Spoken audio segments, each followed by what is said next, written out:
in a row, my laptop computer was being a pain and the live stream was constantly lagging on me. So I'm trying this from my phone. It looks like it's a lot better. I don't see the lag as much. So hopefully, fingers crossed, this ends up being better. And welcome everybody to my stream. I hope that you are doing well. Today, we are going to talk about Freemasonry. We're going to talk about, more particularly, stone tools, stonework, and human beings. So let me just create this poll question one more time.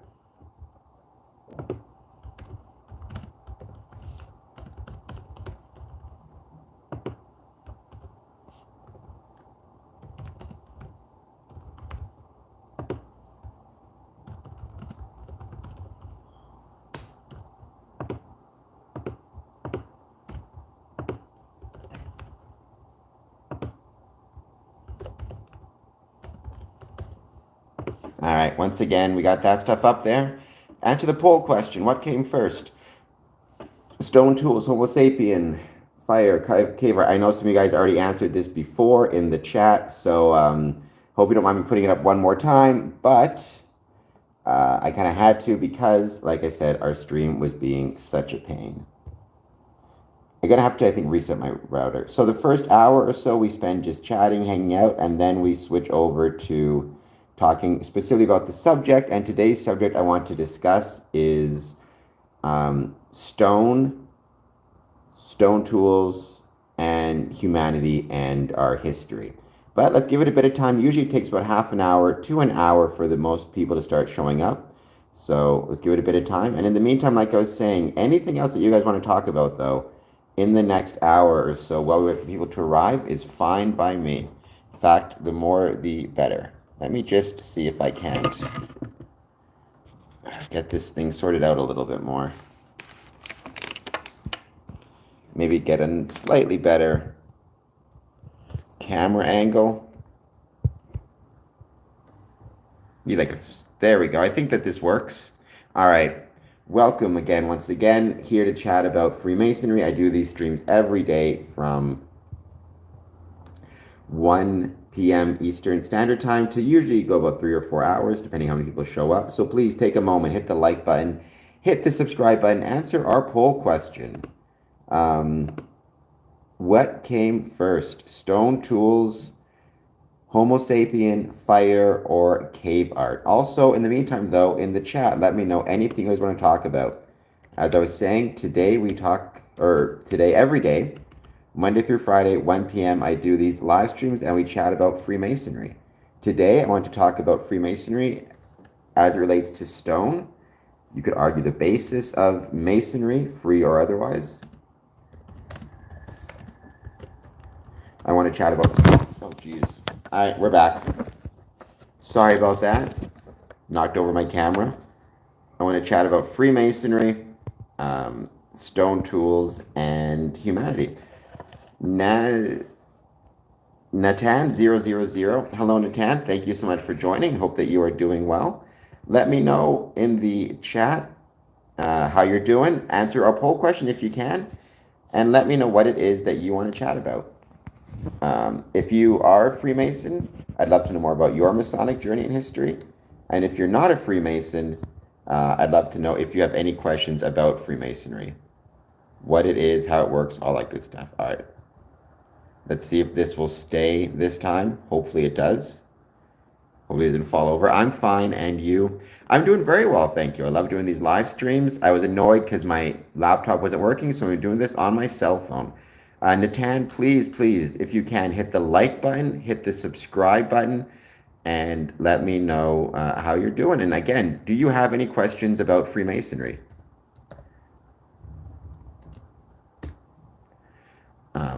And as always, like and subscribe. I also have a Patreon page.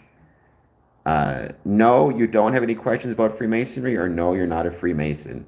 Either one is fine, but if you are not a Freemason but have any questions, maybe I can try my best to answer them for you as best as I can. So, and also let me know how it's sounding, how it's coming across, all that good jazz. Thank you so much. I truly appreciate that, and I appreciate you being here very much. Okay, so we got some votes coming in. Looks like we have got 5 votes. What came first? Stone tool, Homo sapien, fire, cave art. Stone tools have got the 4 votes. Fire has got 1 vote.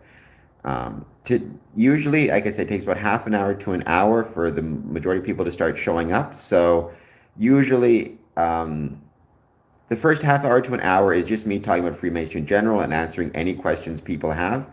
And then the last hour till we finish is me talking about my particular subject. In this case, it's going to be stone, stone tools, and humanity, and why those things should matter to Freemasons. I want to give it another few minutes or so, give it a chance for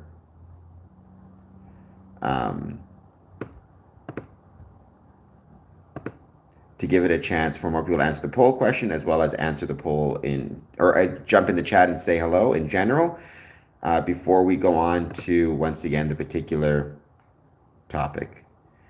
Yes, he's a nice guy. I like to think I'm a nice guy. I try to be a nice guy. I fail all the time, but that's all right. So long as you try your best, right? That's kind of what matters, I think. It's not always about being a nice guy. It's about trying to be a nice guy or trying to do the right thing. I think that can be the major challenge. 7 votes. What came first? Stone tools, Homo sapien, fire, cave art. Looks like we've got 4 votes for stone tools, 2 votes for cave art, 1 vote for fire.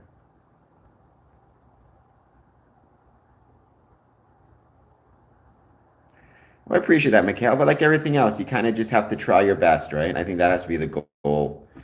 7,000 years ago. Oh, Courtney, you're leaving some answers in the chat.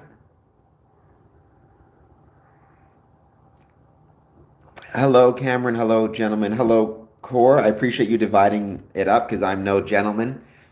So hello to me, and then to everybody else in the chat who's a gentleman. Core, I hope you're doing well. Thank you so much for being here once again. I think, if I recall correctly, I might have seen on my thumbnails that you left another video, if I recall correctly. So everybody check out Black Raven Meditation. Have to eat now, but I'm getting back. Okay. Oh, no worries. Go eat. Definitely eat, because we're not going anywhere. So we're still at 7 votes. What came first? Stone tools, fire, cave art. Let's give it another 10 minutes or so. And then I'll switch it up and do another poll question. Once again, doing this from my phone. I hope it's coming through okay, because everything else was, for the second day in a row, being a pain on the laptop. I may have to do my personal YouTube live stream from my phone as well, so we shall see.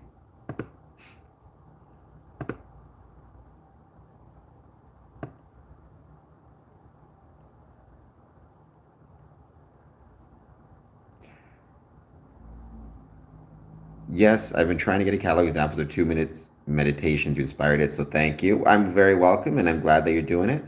And again, I think, I know that on our episode, which by the way, I hope everybody will check out, but on our episode, we did the suggestion was a 10-minute meditation at the start of a meeting, which I think would be great, and I encourage everybody to try it.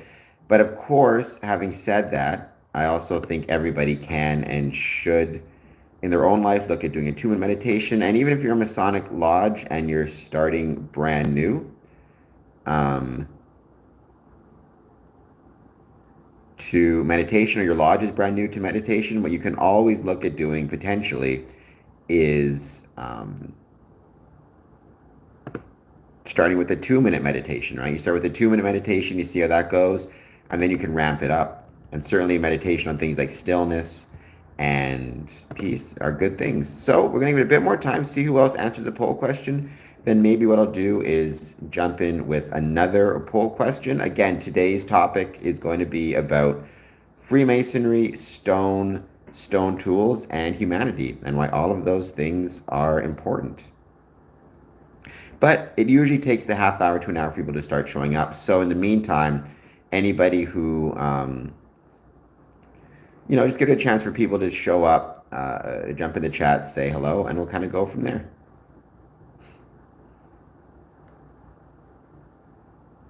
And as always, it's a chance to talk about any questions we may have outside of the designated topic. So if you have a question about Freemasonry that aren't related to stone tools or tools, then I hope you guys will put that in the chat as well. If you just give it a bit of time for people to join.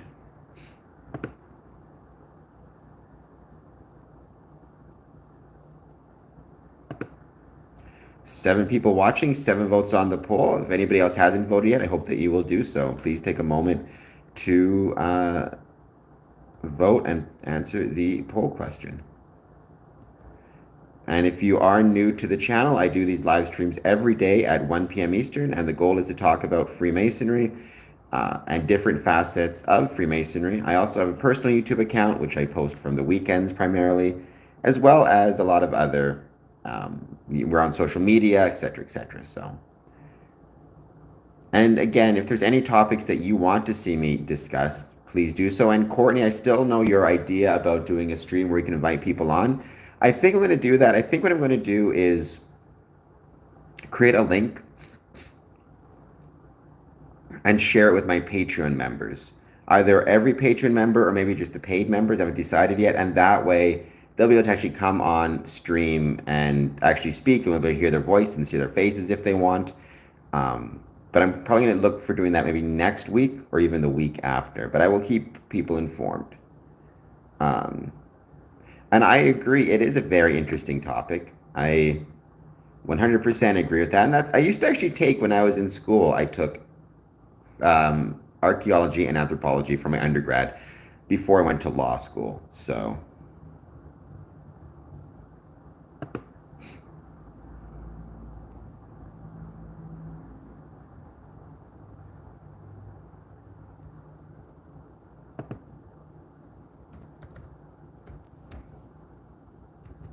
I'm just going to give it a bit of time, see who else joins in the chat, says hello, and who else wants to talk about Freemasonry.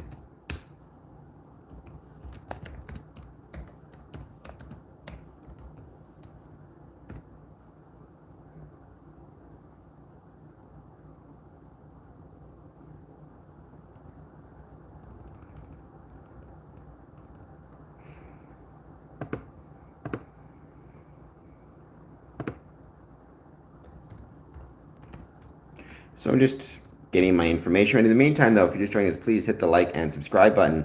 Let me know what it is you want to talk about. We're here to chat about Freemasonry, but the beautiful thing about Freemasonry is there's a million different kind of topics and areas we can go into: history, science, the craft itself, obviously, today. At some point, about an hour in, we're going to switch over to my main topic, which is going to be about stone tools, stone and humans.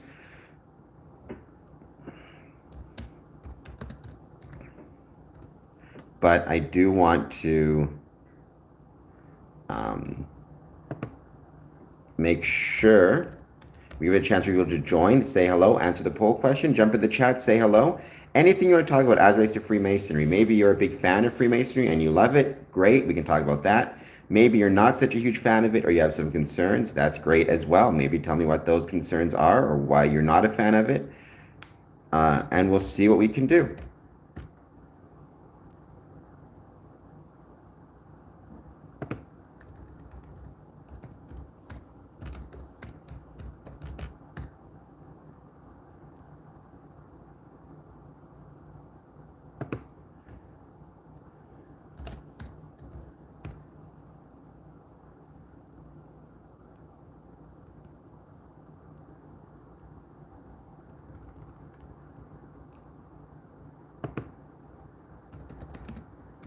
So we're going to give it a bit more time, see who else joins us. Again, do you have a favorite time area when studying art and architecture? Good question. So I was always kind of grew up on the classics. So ancient Greece and ancient Rome, probably ancient Rome would be my favorite time era. I don't really study a ton of art and architecture, and I know I should study it more again because of the Masonic connections to art and architecture. I Um,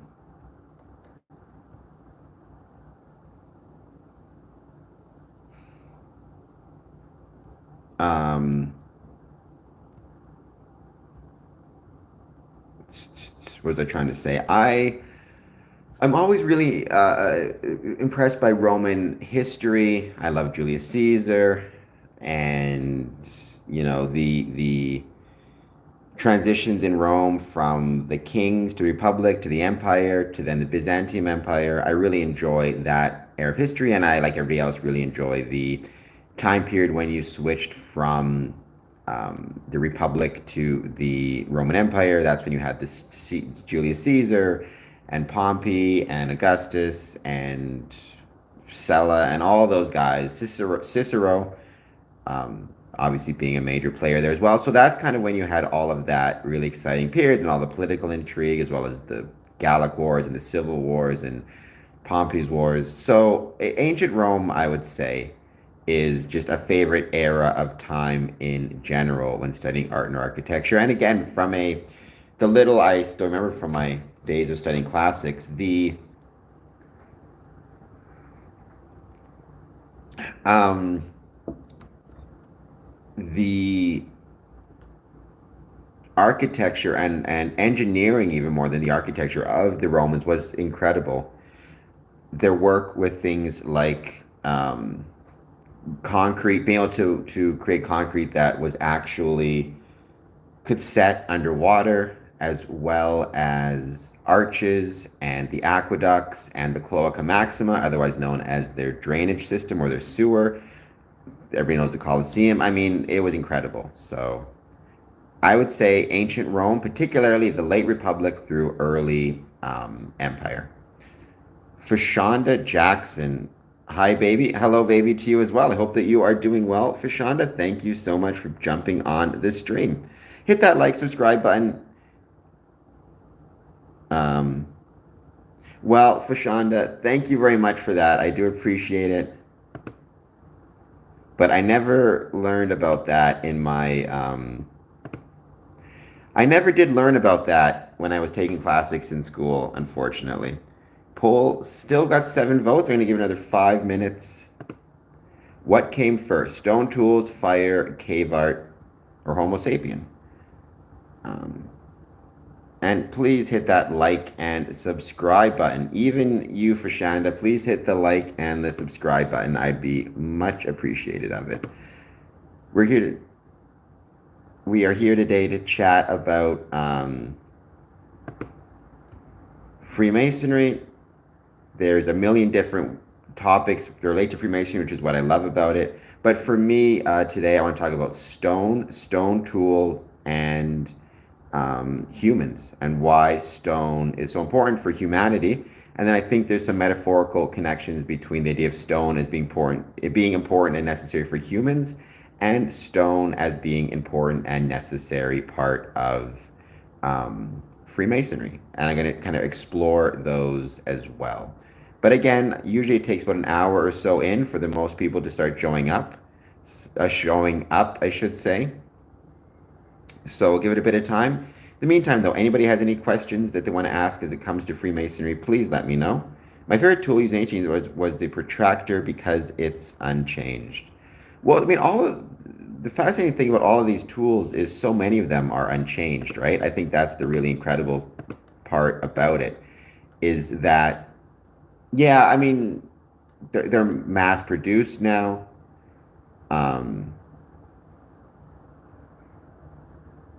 The material is different, right, or more pure, whatever it is, but the actual basis of everything, from the square to the level to the plumb rule to the compasses, I mean, the actual usages and purposes behind them and how they're used are unchanged since ancient Egypt, right? I mean, if you took an ancient Egyptian stonemason, brought him into 2025, didn't let him see any televisions or anything that would freak him out, but just showed him a square, he would understand what it is and how to use it, and all that type of stuff. And I think that's kind of a really cool thing.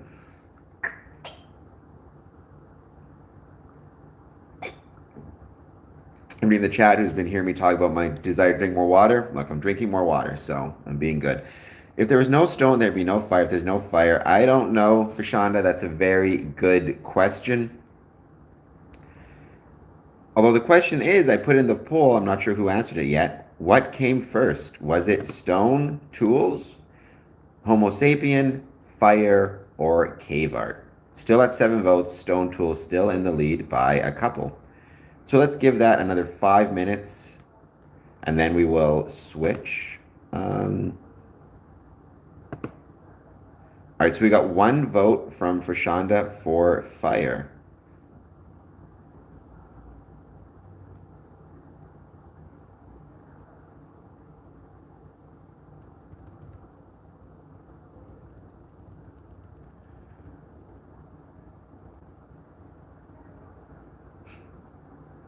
All right, so I'm going to give it another few minutes. Then I'm going to switch the poll question after I give the answer to that one. For Shonda, by the way, thank you so much for joining. Hope that you are doing well. I do these live streams every day, Monday through Friday. Is there an answer? Yes, I'm going to give it exactly, let's say 4 more minutes, because that means I'll be 25 minutes in the live stream. Then I'll provide the answer to that one, and then we'll switch it up, and I'll do another poll question. Because today we're going to be talking about early humans, even maybe pre-humans, as well as the value and necessity of stone and stone tools when it came to human evolution and where humanity is in 2025. My curiosity is on the guess of what tools were most widely used in ancient times.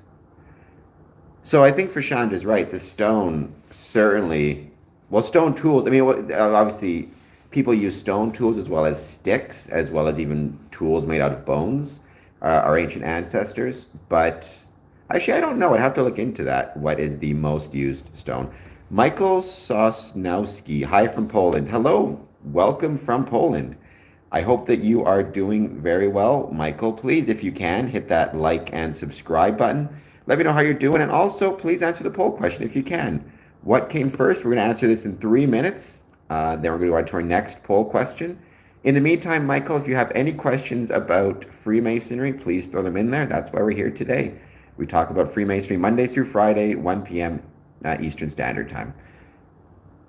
What came first? Stone tools, Homo sapien, fire, cave art.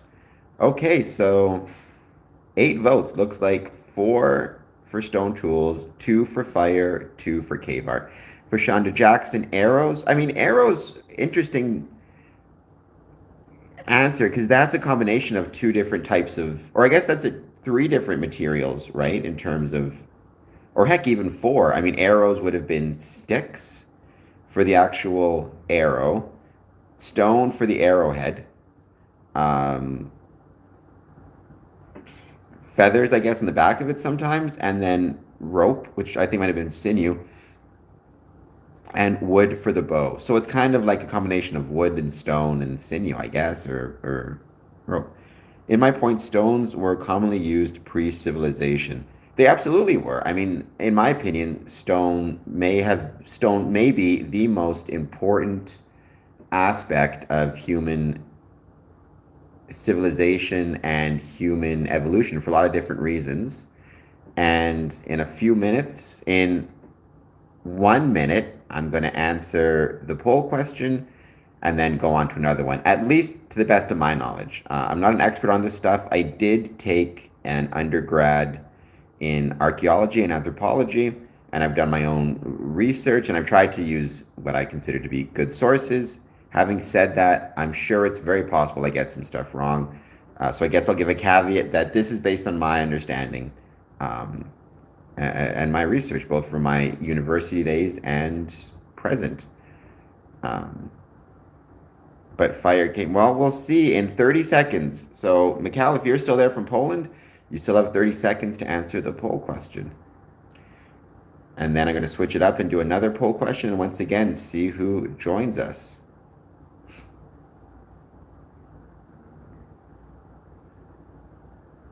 And for Shanda, thank you again. Let me know where you're from if you don't mind. I'd be curious. I'm doing this stream from Windsor, Canada. And thank you for all the likes. Okay, 25 minutes in. The answer, in case anybody is curious, is stone tools came first. Very sorry, Fashanda, but stone tools actually came first. I love New York. New York's a cool city. I don't know if you mean New York State or New York City, but a lot of cool Masonic history in New York, actually. Sorry, Fashanda, it's not lies. It actually is stone tools. So, and the stone tools not only predate fire, they also predate humans, modern humans, Homo sapiens, and they also predate cave art. So, from BBC News, the world's oldest stone tools have been discovered, scientists report. They were unearthed from the shores of Lake Turkana in Kenya and date to 3.3 million years ago. So at that time, it's believed that these stone tools were created by Australopithecus afarensis, which is one of our ancient ancestors, most famously known known for the fossil of Lucy, which is one of the most complete Australopithecus afarensis fossils ever found. In case anybody's curious, the first use of fire dates back approximately 1 million years ago. Researchers found evidence of an 800,000-year-old fire in Israel by analyzing flint tools around the Evren quarry.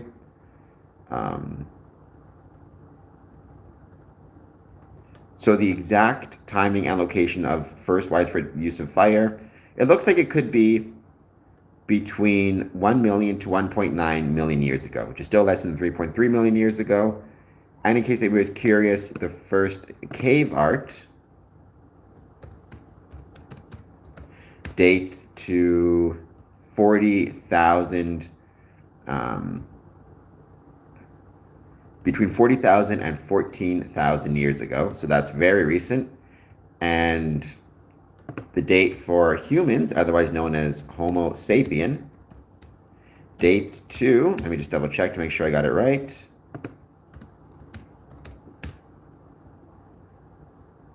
Between 200 and 300,000 years ago.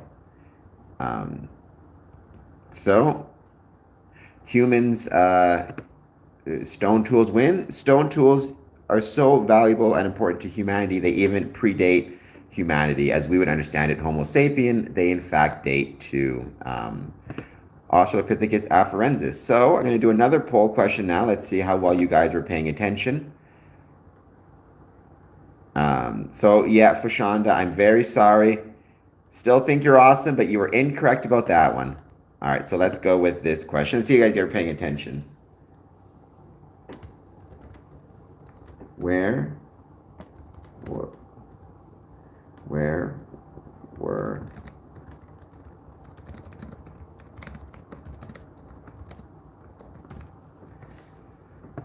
so where were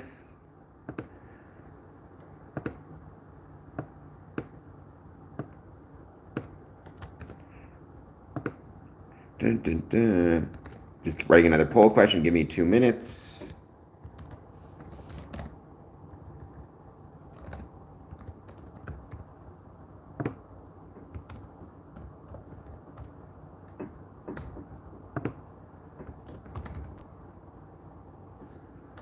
All right, another poll question. Where were the oldest stone tools found? Kenya, South Africa, Egypt, Spain.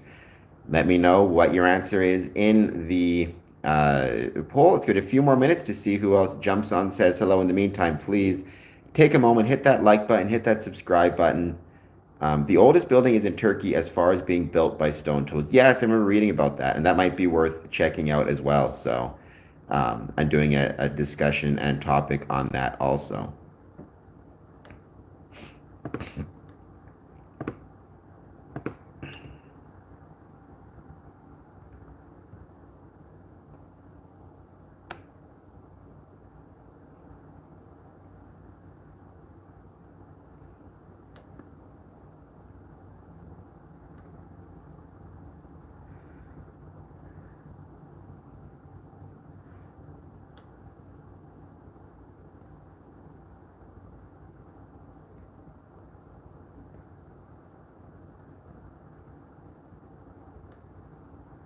So I'm going to give a bit of time for people to answer this poll question.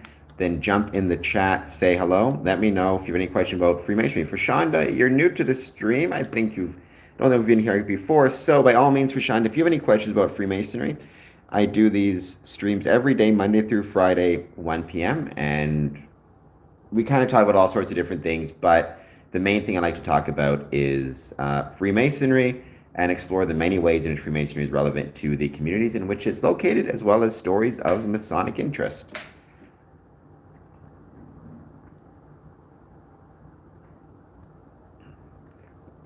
And if you're not a fan of Freemasonry, then that is cool as well. Maybe you can let me know why you're not a fan of Freemasonry. I can try to answer the questions, let you know maybe what it is about Freemasonry that I love personally, and maybe I hope that other people will love as well, or why I think it's important to the world.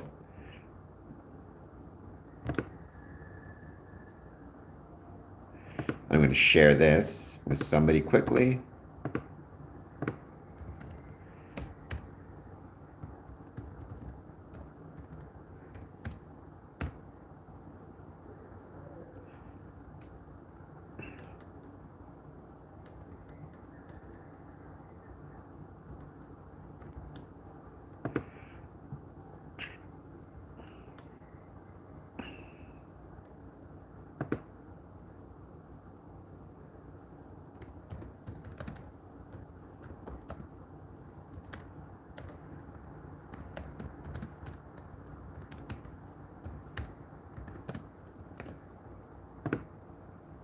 All right, there we go. We got 2 votes right now for the newest poll question. Where were the oldest stone tools found? 2 votes, both being for Kenya. So there you go.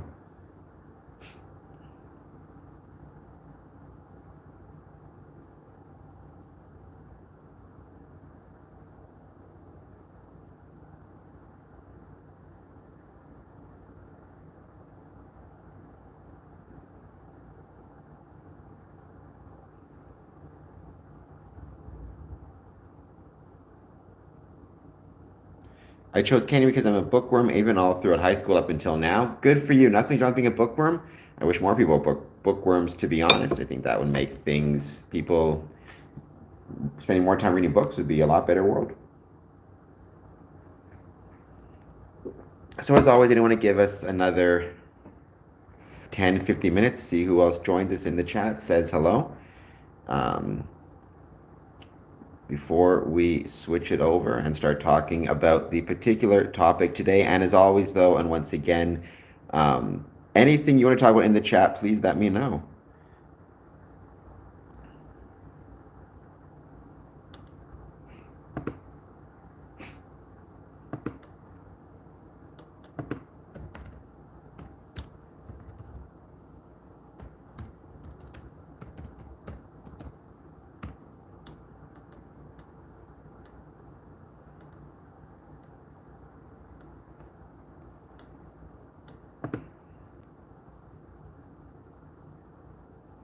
And I've still got a lot of people joining my Patreon as well. So thank you so much to everybody who's taken the time to join our Patreon.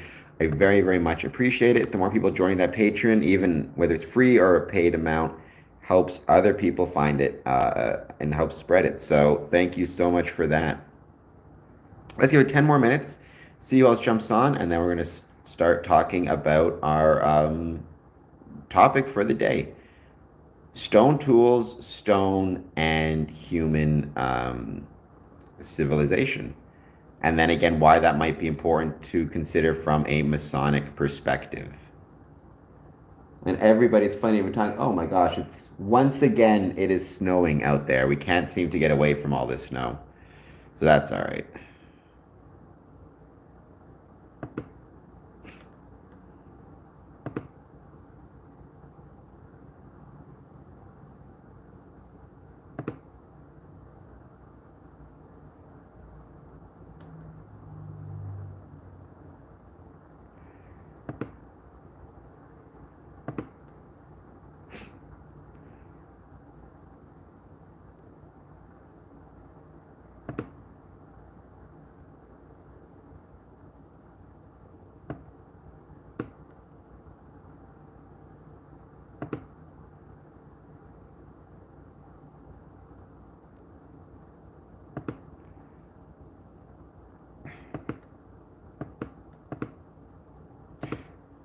All right, so let's give it another, like I said, 5 minutes. If everyone's starting to the chat, we're going to start talking about today's subject. Once again, that is going to be free or stone tools, stone, and um, humanity, and why stone is so valuable and important for human beings.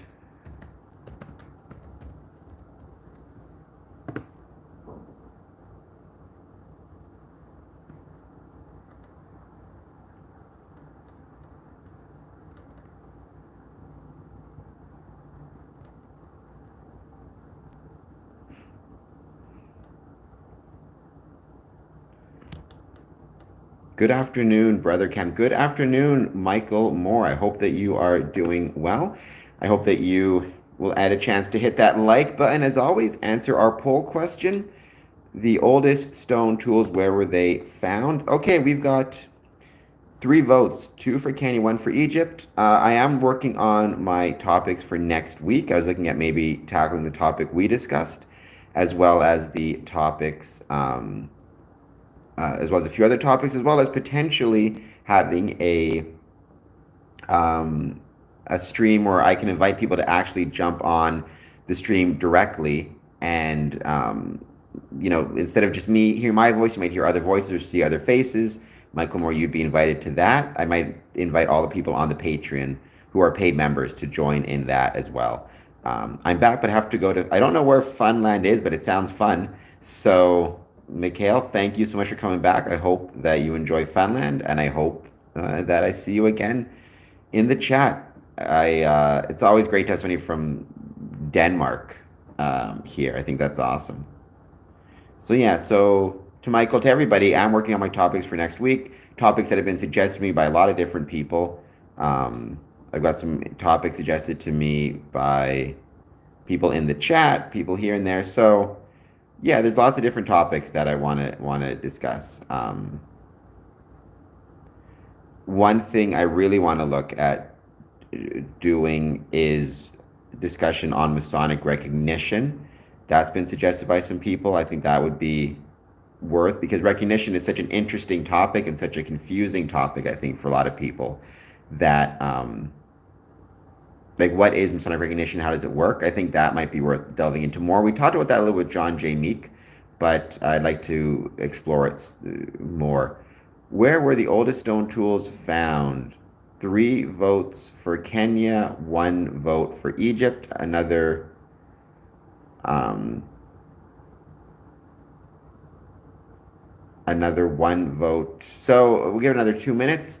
Then I'll give you guys the answer. Interestingly enough, to see Kenya and Egypt in the lead, no one's going South Africa, no one's going Spain. So far, anyways. Maybe that'll change in a second. The tools are important information because they were used in Columbus Port, connected to the marvelous temple. Well, the tools were used, I mean, again, that's a metaphorical idea, them using the tools for those purposes. From a practical standpoint, it's more just the idea of stone tools as being, well, we'll talk about it in a minute. I want to talk more in terms of what the stone tools meant for human beings and humankind altogether, as opposed to even specifically Freemasonry, although I think the metaphorical connection is very, very valuable there, meaning the way in which our stone tools use in humanity. And when I say humanity, I'm taking a very broad definition. I'm including even non-humans like Australopithecus afarensis, what that meant for people and humanity, and then why it's important to keep that in mind when you're thinking about Freemasonry, right? And why stone is so important for us. Where were the oldest stone tools found? Kenya, 75%, Egypt, 25%. 3 for Kenya, 1 for Egypt. All right.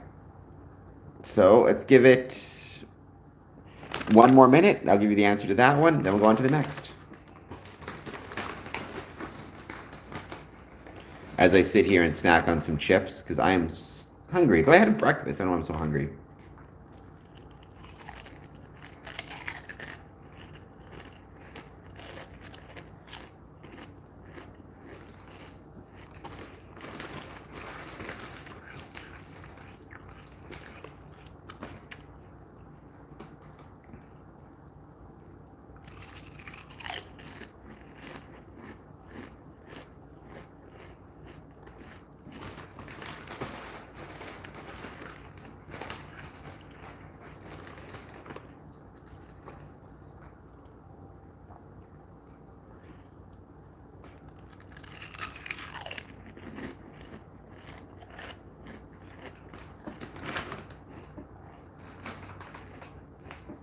All right, another 10 seconds. Last chance to answer the question.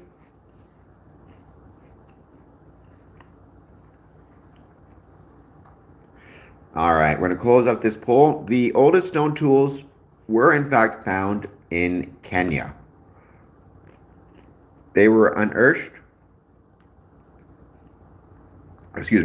they were unearthed from the shores of Lake Turkana in Kenya and date to 3.3 million years ago. The first tools from this site, which is called Lomekwi 3, were discovered in 2011. They were spotted after researchers took a wrong turn as they walked through the hot, dry Kenyan landscape. So right there, I think there's a little lesson in there worth sharing, which is don't be afraid to make a wrong turn. Sometimes taking a wrong turn can lead you to something you never expected and something better than what you expected. So something worth keeping in mind. All right. So Kenya aggregated the 3 votes. Egypt got the 2 votes.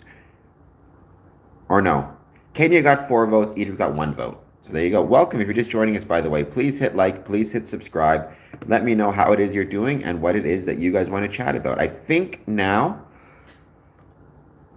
I want to go into the actual meat of our conversation, or what I want to talk about today, which is, again, Freemasonry and stone tools. But that doesn't mean that has to be all we talk about. If there's anything that you guys want to chat about or talk about as it relates to this topic, please let me know. Or just in general, anything about Freemasonry, good or bad. If you don't like Freemasonry, hey, that's fine as well too. Let me know why, and maybe we can go from there. So first question, though, is why should Freemasons or Freemasonry care about stone tools and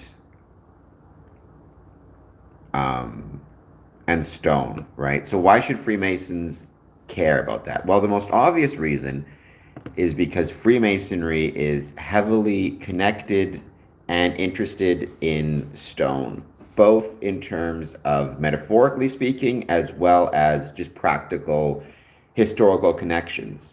The practical historical connections between the two. Oh, Luciano Lo Forte, allegory. Exactly. I mean, the practical connections first before I go into the allegorical. And by the way, Luciano, please hit that like and subscribe button if you haven't done so. And thank you so much for being here. The practical connection is Freemasons, or Freemasonry is an umbrella term that relates to groups and organizations that trace their origins to stone mason or stone Masonic guilds of the 13th, 14th, 15th, 16th, and even up to the 17th centuries. And obviously, stone Masonic guilds took the process of shaping stone and joining stone for their employment, for their work. And eventually, speculative Masons, non-professionals, men like myself would be a speculative Mason, began to join these stone Masonic guilds. So the idea of stone was always critical to Freemasonry, both in terms of our ancestors in stone Mason guilds, but also, as Luciano says, allegorical terms, right? When speculative Masons joined these guilds, joined these, what would be considered almost a trade union of stonemasons, we adapted and adopted, from an allegorical perspective, the idea of stone and working on stone and making a stone square to apply it to our morals. You know, as a stonemason uses his tools to shape stone into a building, we use those same tools in a metaphorical sense to shape ourselves into better people. Hopefully. That is, the classic example of that in Freemasonry is the rough ashlar, which is a stone that is rough, to a perfect ashlar, which is a stone that is squared. And we never get to that point. I think everybody would understand this. We never get to the point of having a perfectly square stone. We're always struggling, but we always try. Right? And so I think from a Masonic perspective, we should care about stone, and we should care about the extent to which stone plays a role in humanity, because then that goes into, and I don't want people to get it twisted, and thank you, Luciano. I'm not saying this in the sense of, I don't believe in like the woo, the idea that I'm not saying Freemasons have some connection to or some tap to like some super hidden knowledge or anything like that. I'm not suggesting that. What I am saying though is it makes sense for Freemasons to care about the connection between stone tools, and human evolution, because stone and stone tools were so vital and incredibly important to human evolution that it does tap into one of the things, and at least in a metaphorical sense, that makes Freemasonry so important, right? We, in a allegorical sense, are connected to something that was, as we're going to talk about, absolutely critical to humanity's evolution, and without which it is very likely that humanity would not have been able to evolve, those things being stone and stone tools. And Luciano, by the way, at any point you want to jump in with any comments, thoughts, ideas, disagreements, I hope you'll do so. And as I was saying, please hit that like and subscribe button, right? If you even take the idea of stonemasonry and use the definition, the craft of shaping and arranging stones, right? If that is the first line of the definition, which I'm going to go with, then the question has to be advanced. Okay, so when did the craft of shaping and arranging stones begin? And in my opinion, not an expert by any means. I did study this in university, and I've spent the last few days researching this as well. The craft of shaping and arranging stones actually predates humans. It predates Homo sapien. It dates to 3.3 million years ago, and Australopithecus afarensis. So let me just pull up this first one here. This is from a 2015 article from BBC. Rebecca Morel, science correspondent. The world's oldest stone tools were discovered. The world's oldest stone tools were discovered. They were unearthed from the shores of Lake Turkana in Kenya and date to 3.3 million years ago. They suggest that ancient species of hominids such as Australopithecus afarensis or Kenyanthropus latops may have been more sophisticated than what was thought. I'm already subscribed, my brother. Great channel, great work. You should visit Alma 72 in Cambridge to do a presentation. That would be nice. I'd love to. Shoot me off some information. Let me just, before I keep going on to this, leave you a couple links there. If you go to this chat, Soren Compass /contact, you can, I believe I got that right. Did I spell that correctly? No, I didn't. Sorry about that. Let me just edit this a little bit because I realized I messed this up. All right, let me try this one more time. HTT square and compass.ca/contact.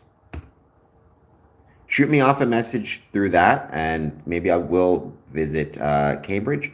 Also, if you enjoy my work, I hope that you will maybe support us through patreon.com/square, and you can even join for free. You don't need to necessarily pay any money. Just join for free. Join the Patreon for free. So going back to what I was saying. So the oldest stone tools, which I would consider the oldest example of stonemasonry, if you consider stonemasonry the craft of shaping and arranging stones, dates to 3.3 million years ago on the shores of Lake Turkana in Kenya.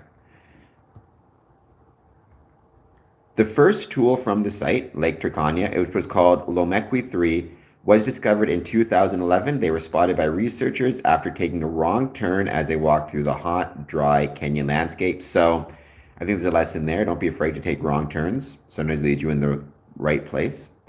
By the end of 2012, a total of 149 tools had been found, and another field trip has unearthed more still. They include sharp flakes of stone sheared off from larger rocks, which were most likely used for cutting. Hammers and anvils were also excavated, some of which were huge in size. The very largest one we have weighs 15 kilograms, which is massive. On this piece, it doesn't show the signs of actually being flaked to produce the other artifacts. Rather, it's probably used as an anvil. So this is really important. We're going to get into more of this later. But what we see with the oldest example of stone tools is not, as we'll see later, two stones being bashed into each other, but rather one stone on the ground as an anvil and another stone being bashed into it.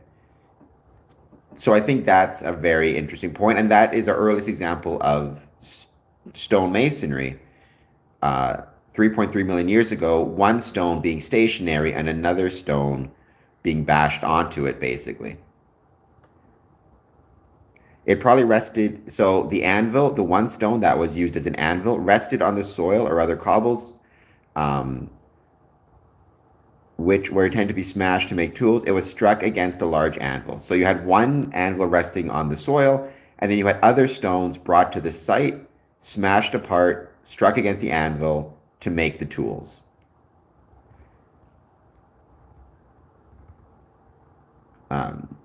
The researchers say that the 700,000 year time difference, so initially, for the longest time, the belief was stone tools dated to 2.6 million years ago.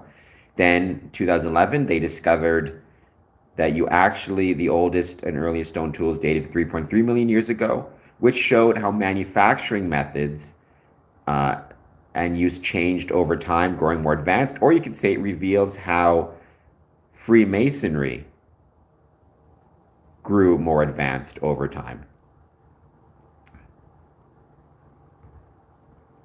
Until 2011, until that discovery, most thought Homo habilis, known as handyman, was the earliest of our ancestors in the Homo genus to use the tools. But with the Homo fossils dating only 2.4 million years ago, it now seems unlikely. So the first stone tools were likely made, in fact, by Australopithecus afarensis or Kenyanthropus palatiops, which were found very close to the Lomekwi 3 site.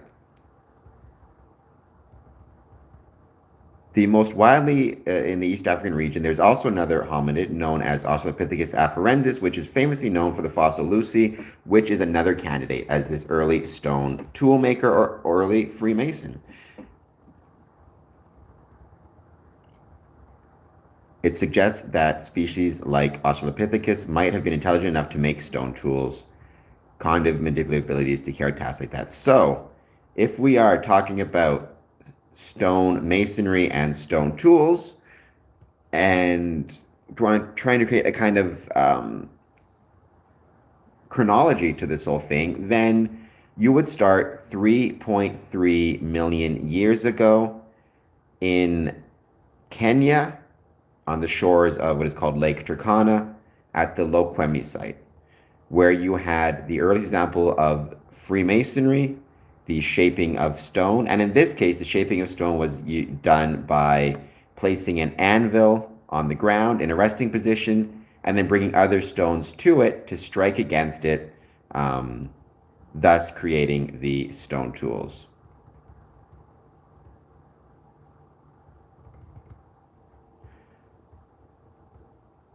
Then, if you want to move on to what we would consider the Stone Age, which is the next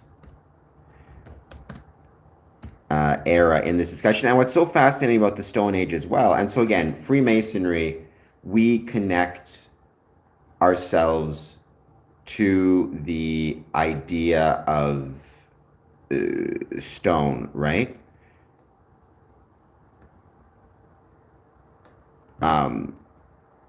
If you look at human history, human evolution, human prehistory, even just human history altogether, what's so fascinating is the largest time period in human history is actually the Stone Age. So humans have been connected, and from an archaeological sense, human beings, um, Homo genus, if you will, has been connected to stone for a longer period of time than it's been connected to any other substance. Then it's been connected to metal, either bronze or iron. Then it's been connected to fire. Then it's been connected to wood, to anything else, right? To clay, to any other substances. When you look at the history of humanity as a whole, from the earliest human to the most recent, to me talking to you today, it has been our connection with stone that has defined us. Because the Stone Age, like I said, is the longest time period, the largest time period in human history, lasting for roughly 3.4 million years. It represents 99.3% of human history. So stone and our connections to stone represents almost all of our history, 99.3% of it. Far more than any metal, the Bronze Age, the Iron Age, far more than technology like this phone that I'm using right now. Stone is the main connection to us, right? So the Stone Age is divided into three categories: the Paleolithic, the Mesolithic, and the Neolithic. The Paleolithic being the Old Stone Age, basically, Mesolithic, Middle Stone Age, Neolithic, New Stone Age. It really dates from 3.4 million years ago with the Paleolithic to between 4,000 and 2,000 with the advent of the Bronze Age. Tramitas Ruli. Tramitas, thank you so much for joining us. Tramitas, I hope that you'll hit the like and subscribe button. Let me know where you're from if you can, if you're comfortable. I am here today to chat about F&AM Arizona. I just did an interview, and he's going to be on the stream, or you're going to see it on Sunday, an interview with Luke Evans from Arizona. So I don't know if you know Luke, but he's a really cool dude, worship brother Luke Evans. I'm going to be talking to him about it as well. So I'm going to be doing. Sorry, I have an interview with him coming out on Sunday where we talk about Freemasonry in Arizona. Oh my God, you're from Nogales? Did I meet you? I went to Nogales. I went to Nogales. I don't remember when it was, 2 years ago, maybe more. And I did a thing where I went to first Nogales Lodge in Arizona, then crossed over the border. I went to Nogales Lodge in Mexico, and it was amazing on both circumstances. I loved it. Nogales was incredible. It's one of my fondest memories. What really my fondest memory is the trip from Phoenix, where I flew to Nogales. Looking out the window, it was beautiful. Like, Arizona's an absolutely beautiful state.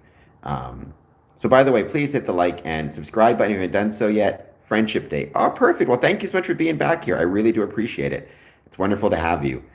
Michael Rondo, Minnesota. Okay, so Minnesota. I've actually got some family that lives in Minnesota. Never been to any Freemasonry or Masonic events in Minnesota. I'd love to. It's on my list. By the way, if I don't know how long you guys have been on for. Have to go. Hope to see you soon. So mote it be. Thank you for being here. I truly appreciate it. I don't know how much you guys have seen. We have been talking about the connection between Freemasonry the connections between stone, humanity, and Freemasonry, and why it's important to consider those things. I don't want to go back into the why. Very briefly, the earliest stone tools date to approximately 3.3 million years ago. They were discovered in Lake Turkana in Kenya at the Lokwami site. They represent the first examples of stonemasonry, if we define stonemasonry as the shaping and joining of stones. And these stone tools were created by basically having an anvil on the ground and then having another stone bashed against it. So instead of having two stones bashing against each other, you had one stone on the ground, another stone brought into it to shape the stone tools. Then we started talking past that to more the Stone Age in general, Paleolithic, Mesolithic, Neolithic, and pointing out when you talk about what substance, what materials have or has humanity been most connected to. It's not metal, it's not bronze, it's not iron, like you might think, it's not technology, it's actually stone. The Stone Age represents 99.3% of human history. So from a Masonic perspective, we consider stone to be incredibly important from a moral sense and from an allegorical sense. From a survival sense, the ability for human beings to survive, stone and its importance has been connected to humanity for 99.3% of our history. So the other thing is, Stone Age is contemporaneous with the evolution of our genus Homo, human beings, Homo sapien, with our genus Homo. With the possible exception of the early Stone Age, where species prior to Homo sapiens, such as Australopithecus afarensis and Lucy, may have been developing the tools. More like cavemans. Yeah, absolutely.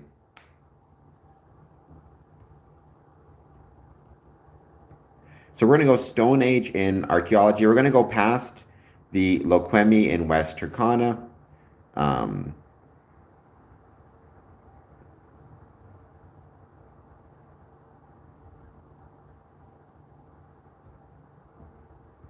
do want to switch over to, let's see if I can pull up the information now.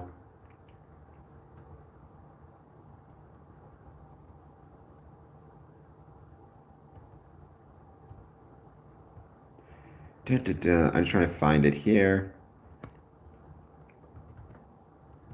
So we're going to the Paleolithic, which is the earliest part of the Stone Age, from about 3.3 million years to 11,700 years ago.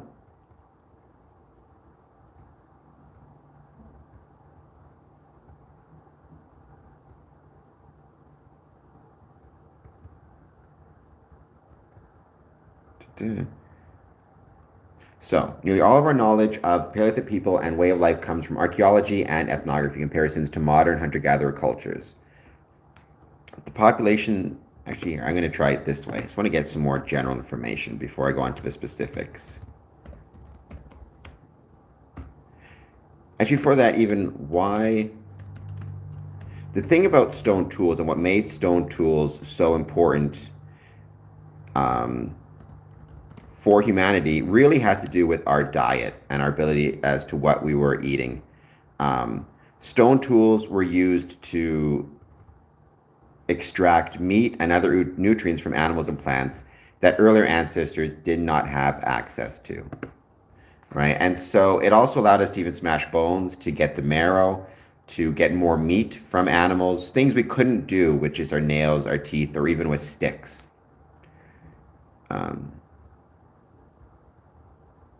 So about 14,000 years ago, Earth entered a warming period. Many of the large ice animals went extinct. In the Fertile Crescent, a boomerang-shaped region bounded on the west by the Mediterranean Sea and on the east by the Persian Gulf, wild wheat and barley became plentiful as it got warmer.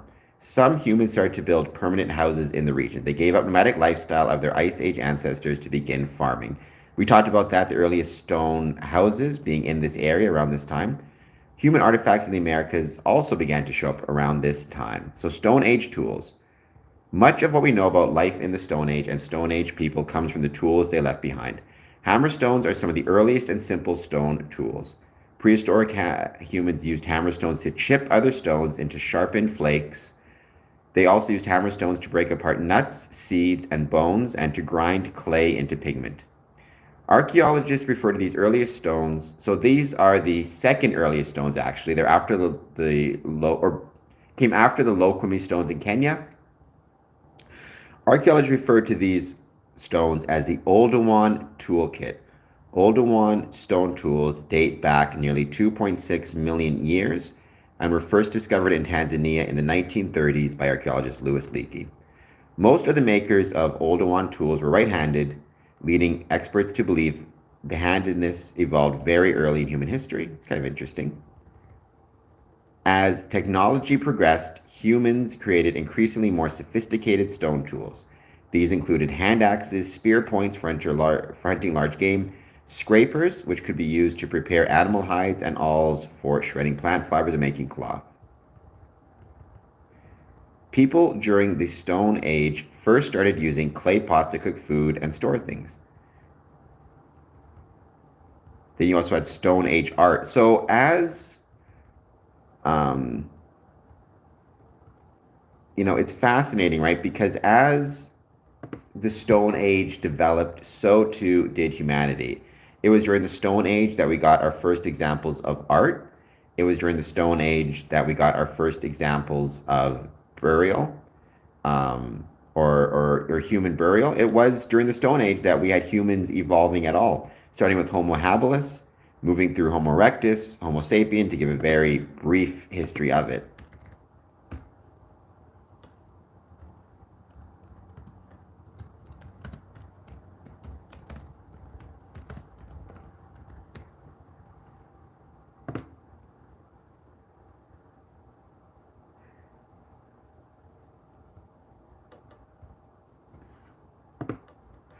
Right. So stone tools also allowed our ancient ancestors to take on new prey, to hunt new types of animals. When they killed those animals to increase and improve their diet by getting new access to protein, it was much easier to butcher animals, including to get access to things like bone marrow with stone tools.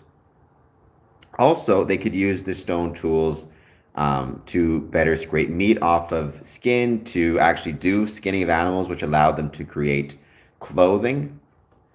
Or the earliest clothing would have been made possible in part by stone tools, right? As we say here, you may look at a rock and see a hunk of stone.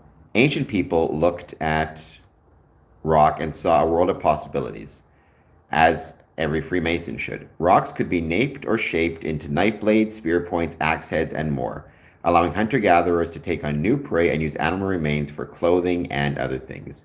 Rocks give archaeologists one of our only glimpses into the culture of the Stone Age, a time when modern humans start becoming really interesting.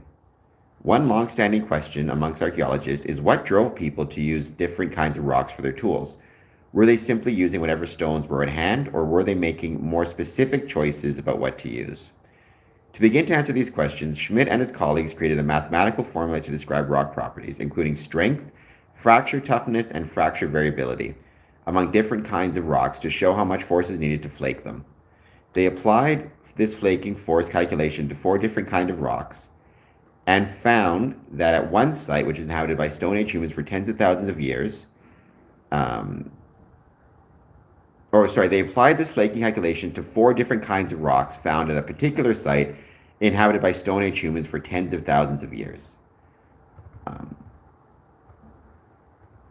Inhabitants of the shelter, that location, fashioned various kinds of rocks, including quartz, quartzite, hornfels, and silkite. After testing samples of each of these rocks, clear differences emerged, Schmidt said. Some rocks took more than 3 times as much force to fracture as others. And I think the reason why this is important is, again, it shows when you're talking about Freemasonry, you're not just talking about the final tool or the final product.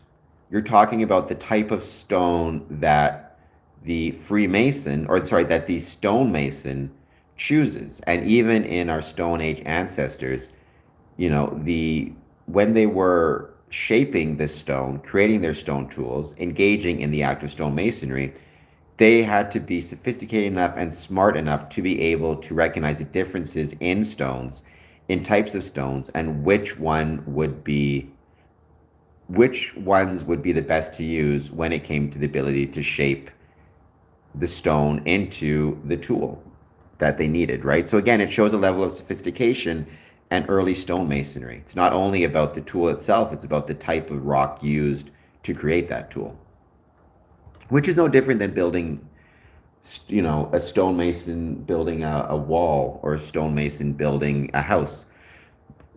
It's not just about the house itself, it's about the type of stone used to build that house. Fracture strength, so what they're talking about there, the type of stone, wasn't the only factor important in ancient humans.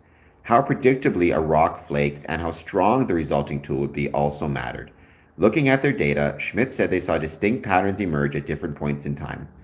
Members of the Still Bay complex, who were making stone tools at the site around 71,000 years ago, seemed to prefer quartz for their tools. The metamorphic rock is relatively hard and fractures predictably, meaning it's possible to make finely crafted, durable tools from it.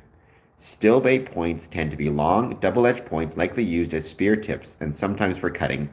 Crucially, so again, spear tips, cutting, it's about the diet. It's about the ability to gather meat and protein from what you're hunting, which then gives human beings more strength, more brain power, and allows them to advance. Crucially, Smith said, the quartzite used to make these tips fractures easily in small volumes, like you were napping the edge of a flake to make a tip, but is very strong when force is applied lengthwise to a larger volume, such as when you stab something with a spear. Later humans inhabiting the site around 65,000 years ago preferred silkrete. The rock fractures more easily, which Smith said makes sense given the types of tools the people were making. They made many small blades for arrowheads and spear points that may have been meant to break off inside prey, making them easier to hunt down.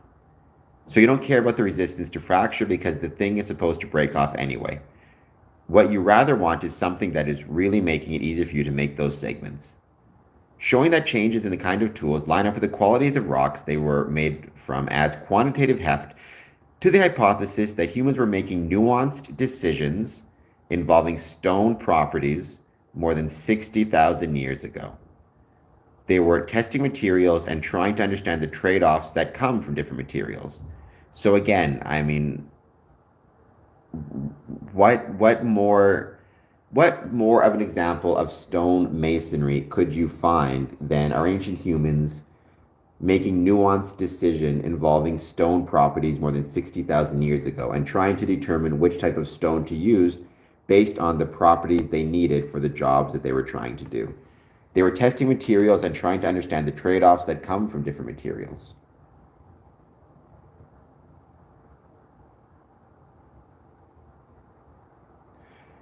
Here's a really interesting quote as well. So, it's only when you hold a stone tool that you understand the dynamic of the use, right? And I think that's a really interesting point to make as well. These guys had to actually handle and hold the stone tools. So this idea of being able to build and make stone tools is a really important step forward in the capabilities. It gives us access to human decision making in the past. I would change it a little bit. I would say it gives us access to stone masonry in the past.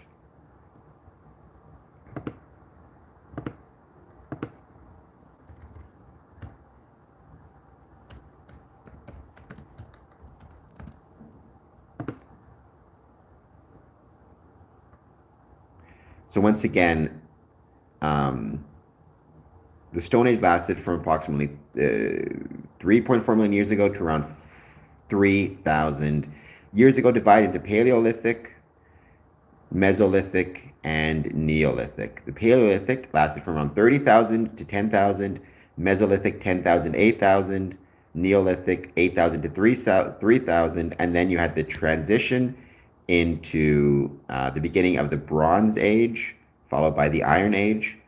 The art of the Stone Age is considered the first accomplishment in human creativity preceding the invention of writing. Stone artifacts anthropologists, a lot about early humans.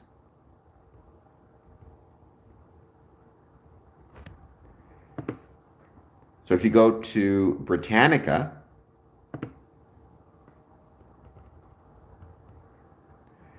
The Stone Age was a prehistoric cultural stage or level of human development that was characterized by the creation and use of stone tools. It began some 3.3 million years ago. What are the three periods of the Stone Age? The Stone Age is divided into three separate periods: the Paleolithic, Mesolithic, and Neolithic. Each period is based on the degree of sophistication used by humans to fashion and use stone tools. So again, we often talk about Freemasonry as being a progressive science. And it is. It's a science in which you are always, or being progressive anyways, it's a progressive science, progressive art, pick your term, where we are always advancing in different levels. But we forget humans, and stonemasonry is also and was also progressive. Again, you see an increasing progress in the degree of sophistication used by humans, maybe we can call them stonemasons, from the Paleolithic time period to the Neolithic time period. The beginning of the Stone Age coincides with the discovery of the oldest known stone tools 3.3 million years ago. So going to the first of the three separate Stone Age periods, the Paleolithic.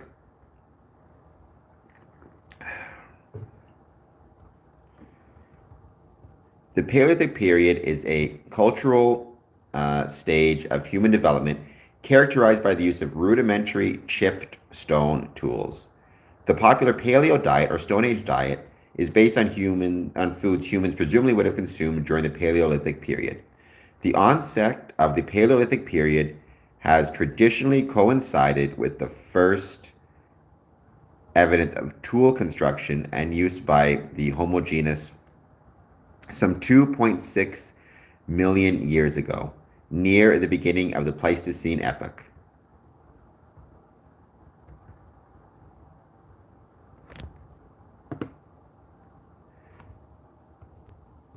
So once again, Paleolithic period, ancient cultural stage of human development, characterized by the creation and use of rudimentary chipped or stone tools. These include simple pebble tools, rocks shaped by the pounding of another stone to produce tools with a serrated crest that served as a chopping blade. Hand adzes, tools sharpened from a block of stone to create a rounded butt and a single bevel, straight or curved cutting edge, stone scrapers, cleavers, and points. So it's not that these were exclusively made by stone. They were also made by wood and bone, but stone would have been the ones that lasted the longest, were the hardest, and you could do the most with. The Paleolithic period was also characterized by the manufacture of small sculptures, carved stone statuettes, paintings, incised designs, and reliefs on cave walls. The onset of the Paleolithic period was traditionally coincided with the first evidence of tools constructed by the Homo genus, such as Homo sapien, Homo habilis, before that, some 2.58 million years ago. In 2015, however, researchers excavating a dry riverbed near Kenya, Lake Turkana, discovered primitive stone tools embedded in the rocks dating to 3.3 million years ago. So, again, typically the Stone Age dated to 2.6 million years ago. Now they dated to 3.3 million years ago. The Paleolithic period ended when the Neolithic period began, or ended when the Mesolithic or Neolithic period began. So you can debate when that was, approximately 10,000 years ago. Or 12,000 years ago.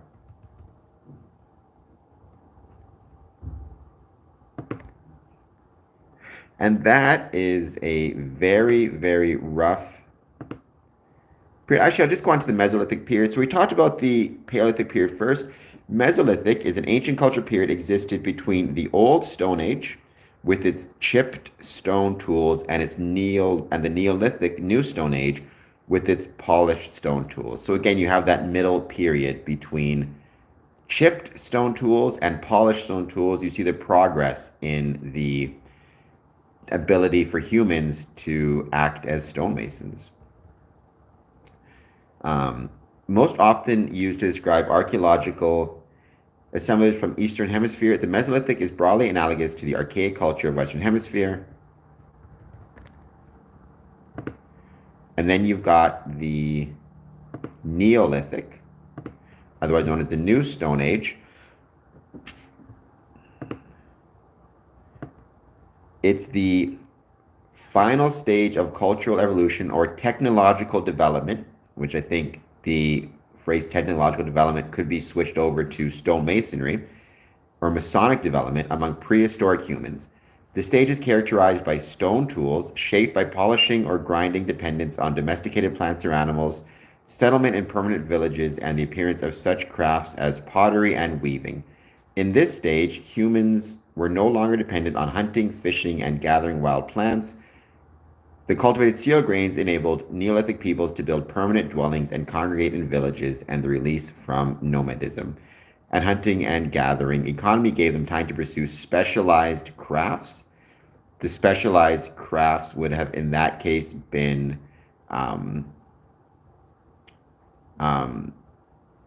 one of them would have been stone masonry. How did Neolithic technology spread outward? A way of life based in farming and villages settled. They were able to, their innovation spread from the Middle East upward. How were the stone shaped carved? That's a very good question. I know how the stone tools were carved. How did humans, but I don't know, like I know that, for example, the way that stone tools were formed was either an anvil on the ground and then another stone bashing on it to create chips off of it and points, or two stones being hit against each other to flake off and to form the points. I assume in terms of stone carvings like you see in the Stone Age, such as well, I guess so. Yes, they used a harder stone to strike or scratch against the softer stone, essentially creating a hammer stone technique where they would chip away at the stone to form the desired shapes. With the early stone carving likely being done by simply hitting one stone against the other. It is. So I think, to me, what I would say is I think let's say the 5 main points that I would want people to take away from this.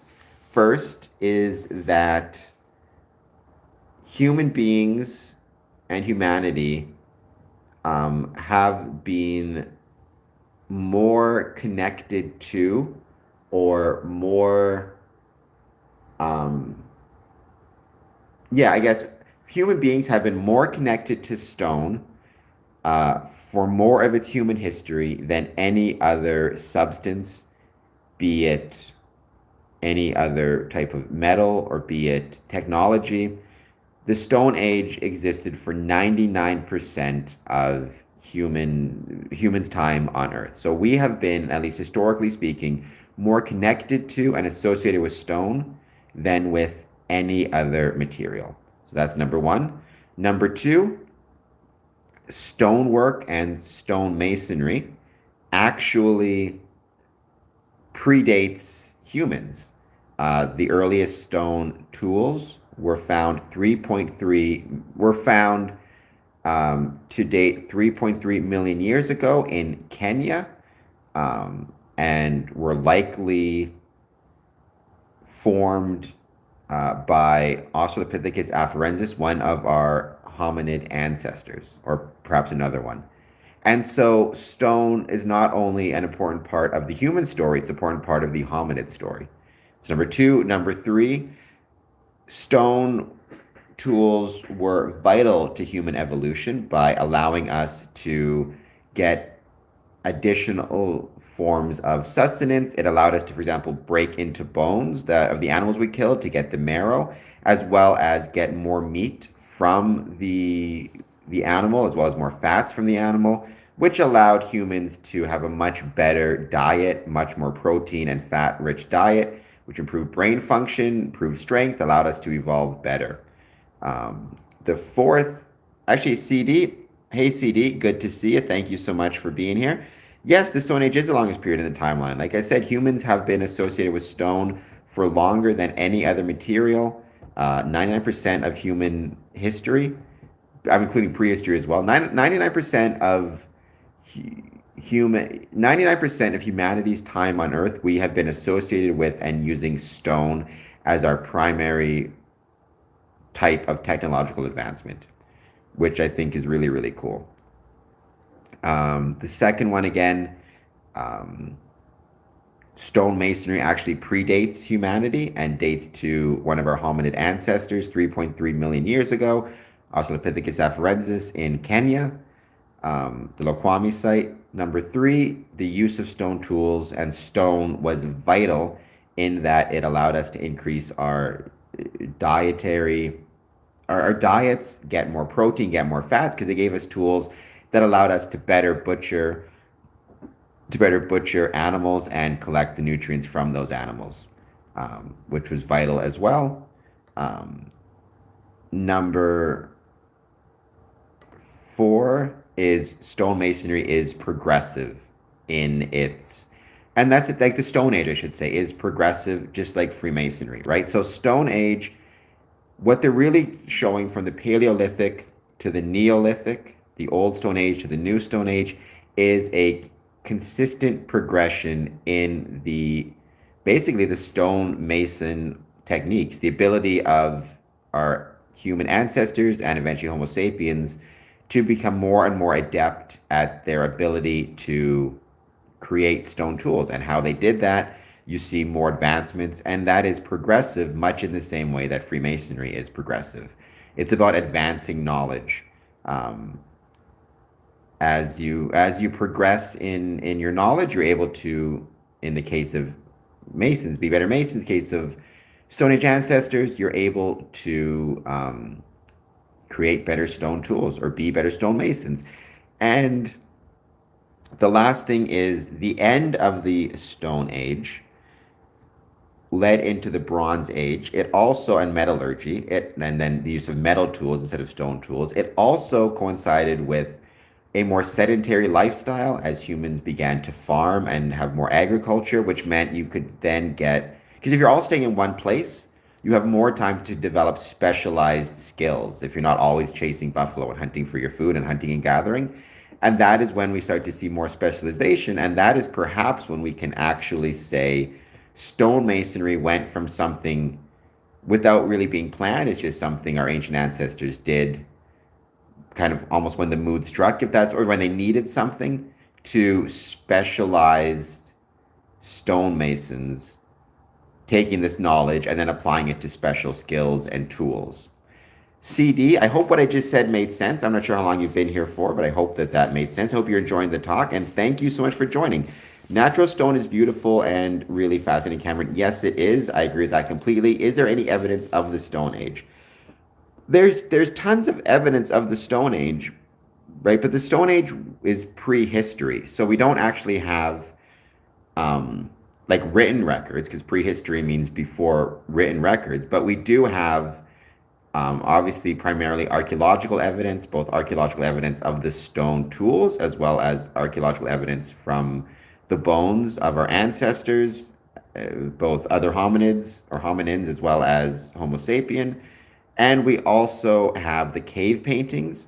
That's the other really cool thing. As humans became more and more adept at using stone, you start to see us be able to do more and more things in the abstract. We had art, we had cave paintings, we had that increase in diet, we had clothing, we had the evolution of Homo sapien ourselves, right? And so I think that's a really important thing to keep in mind is stone was vitally important to our evolution. And that goes back to what I was saying at the start. We are stonemasons. Sorry, we are free, or I am, I should say I.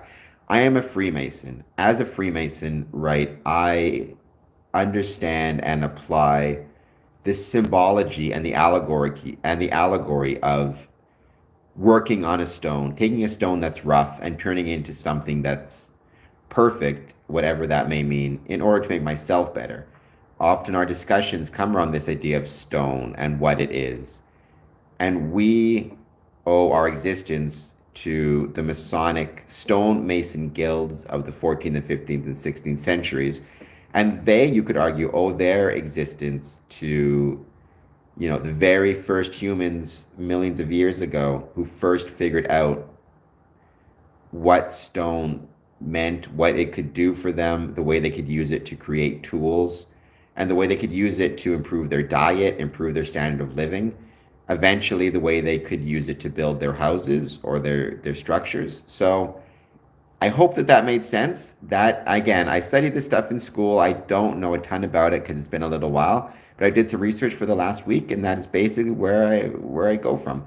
Mikhail Thompson, now I'm back from Funland. Well, thank you for coming back. I hope that you're still doing well. Everybody who's watching this, please don't forget, if you get the chance, hit that like and hit that subscribe button.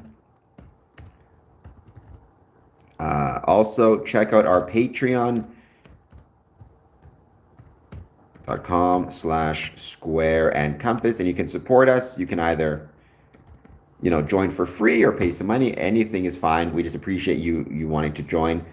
Natural stone is beautiful. It is. So Mikal, CD, let me know what you guys thought of what I was saying. And anybody who's watching this, if you haven't done so yet, please hit that like and subscribe.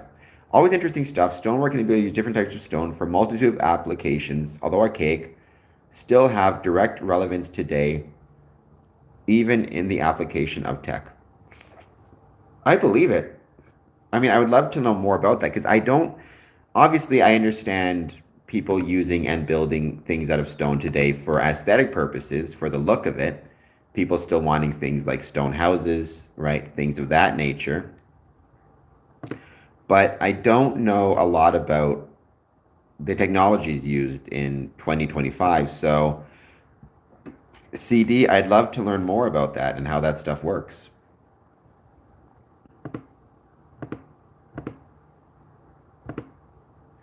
And as always, I hope nobody forgets that this Saturday night to Sunday morning, I guess Saturday midnight, I'm going to be doing my live stream of another scary movie on my personal channel called Bug, which is always one of my favorite things to do, is talk about things outside of just Freemasonry, though I love talking about it. Run now, I'm going to see a film. Sorry, man, but you're going to be live tomorrow.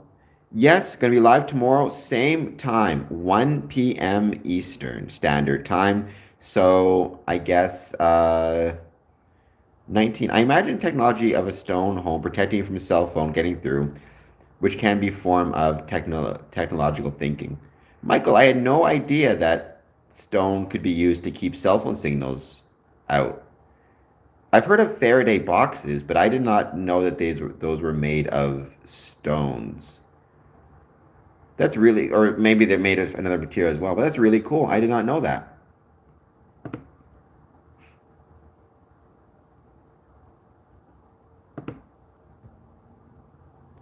Gold, precious metals of all kinds are used in computers as well as minerals like lithium, cobalt for modern batteries. So is Cyclopean Masonry an evolution of the ashlar? Did that development in stone masonry alter the ways Freemasons functioned? I'm not sure what Cyclopean Masonry is. I'm curious, I'm gonna look that up. I can tell you about the ashlars. All right, Mikhail, thank you so much for being here. Okay, type of masonry is a type of stonework found in Mycenaean architecture, built with massive limestone boulders, roughly fitted together with minimal clearance between adjacent stones, with clay mortar or no use of mortar, similar to what they see actually in Mesoamerica in some sites. I'm not saying there is one made of that. I'm saying if you go into a rare areas where there's a lot of stones, you're not going to get a reception. Maybe that's really cool. I did not know that. I'm wondering why that is. I'll have to look into that. So core. So I was talking primarily about prehistory. I believe, like in the Stone Age, I believe the Mycenaean people would have been in the Bronze Age, but obviously had very advanced stonework. And I will have to probably look at stone work during the Bronze and Iron Age, because when you have bronze and iron tools, you can probably do more with stone as well. It wouldn't have altered the way Freemasons function, because Freemasonry would not have existed until 1623 to 1717, depending on how you want to define it. But I think it seems like, so the ashlars, what the ashlars are is the rough ashlar is a block of stone that is not square. For lack of a better term, it's got its rough edges still. It kind of looks ugly. The perfect ashlar is a stone that's been made square. So it's got it angled at 90 degrees, right? And the metaphor is the idea of going from a rough person, a rough self, to a more perfect version of yourself, working on yourself. As a stonemason will chip away at stone to create a square stone, we will chip away at ourselves to try to make a more perfect version of ourselves, never being perfect, but always trying. And I think so. It's kind of, I'd say you've got it backwards there, the sense that Cyclopean Masonry, it didn't alter Freemasons, but rather Freemasonry, when it was formed, looked back on and took the metaphor of shaping a stone from a rough version into a more perfect version, and apply that to ourselves. And so you could use Cyclopean Masonry in a sense because when we think of the ashes, we tend to think of larger pieces of stone. And so, from what I'm seeing here with the Mycenaean culture, right, they took larger pieces of stone and shaped them to not necessarily be perfectly square, but to be square enough or level enough that they could fit on one another. So this idea of shaping a stone. But again, shaping a stone, I mean, based on kind of the examples, you could take this idea and apply it all the way back to 3.3 million years ago when they were bashing stone to create edges and then using those edges as tools for hunting and gathering or grain or whatever it is. So it's more the idea of you shape a stone, you shape yourself. But I think stone, because of its staying power, because it's around for so long, it makes sense that it becomes, and again, because we formed from, stone Masonic guilds, it makes a very nice and very natural metaphor because you can see it surviving in a way you can't see a wooden tool surviving. Bone tools will last longer, but even bone eventually. Stone's going to outlast it all, right? So it's also harder to destroy, etc., etc. It takes more work to get perfect, but once you do, it lasts longer. Yeah, the Mycenaeans, right? They were a Bronze Age civilization on the island of Crete, if I'm not mistaken. Oh no, I was wrong. The Mycenaean, it was the last phase of the Bronze Age in Greece, spanning the period from 1750 to 1050. It represents the first advanced and distinctively Greek civilization in mainland Greece, with its palatial states, urban organization, works of art, and writing systems. The Mycenaeans were mainland Greek people. Minoan, that's what I got mixed up. Were likely similar with the contact with the insular Minoan Crete. I used to know this stuff a little bit more, but they were, again, Bronze Age peoples as well.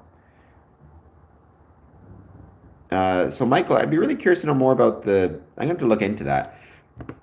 The idea of stone as being something that can block signals. I wonder why. I mean, I guess it makes sense. I mean, stone's pretty dense, right? So it's logical that it's going to block the ability for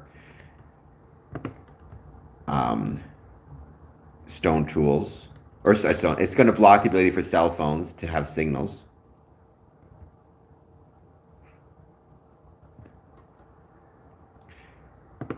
And so tomorrow, usually Friday is like an Ask Me Anything Friday kind of a day. So I think that's what I'm going to do tomorrow. It's going to just be an Ask Us Anything kind of day. In the meantime, please hit that like button. Please hit that subscribe button. As always, let me know what it is that you want to talk about.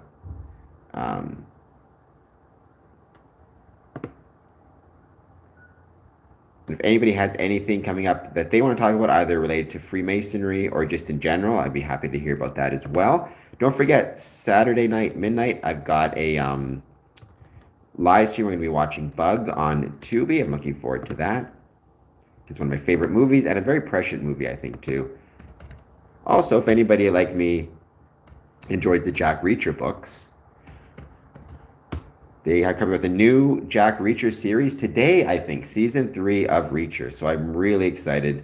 I'm really looking forward to watching that. I have a third degree tonight. I'm going to be visiting, but then afterwards I'm going to come back and maybe watch the first episode. Cameron, what are some of the main stones? Do you mean the main types of stones used for stone tools? Or do you mean like Masonically speaking, the main stones would be the rough ashlar and the perfect ashlar, or metaphorically, we would be the main stones ourselves.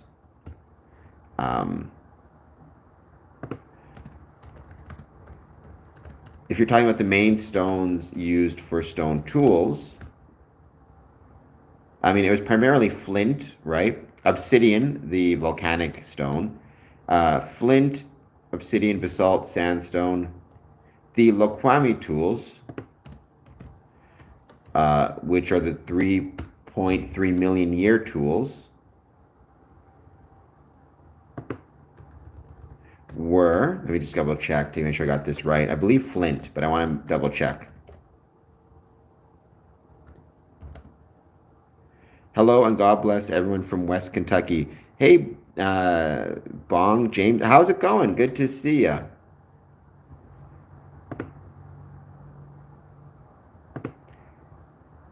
We are talking about Freemasonry, humanity, stone tools, and stone, and how not only is the metaphorical idea of stone incredibly important to humanity, or sorry, not only is the metaphorical idea of stone incredibly important to Freemasons, but stone itself and Freemasonry, the art of shaping stones, is incredibly important to human history and human development. So that's what we've been talking about for the last about hour or so. I can go through some of the stuff again. I'll give you one little piece of trivia. Did you know that humanity has been more associated with stone throughout its history than any other material? For example, the Stone Age represents 99% of human history, followed by then the Bronze Age and the Iron Age. And I guess now maybe the technological age we're in. I'm not sure what the current age is.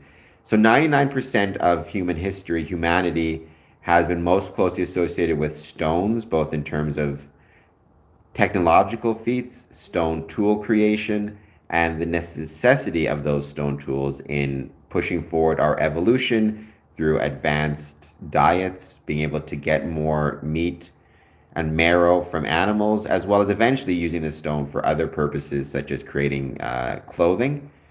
And the Stone Age also reflects the evolution of Homo sapiens, you and me, art, burial of the dead. The first example of maybe religious thinking. So that's just some of what we were talking about. Bong, I hope you find it interesting. Anything else that you want to add, though, please let me know. Jump in the chat.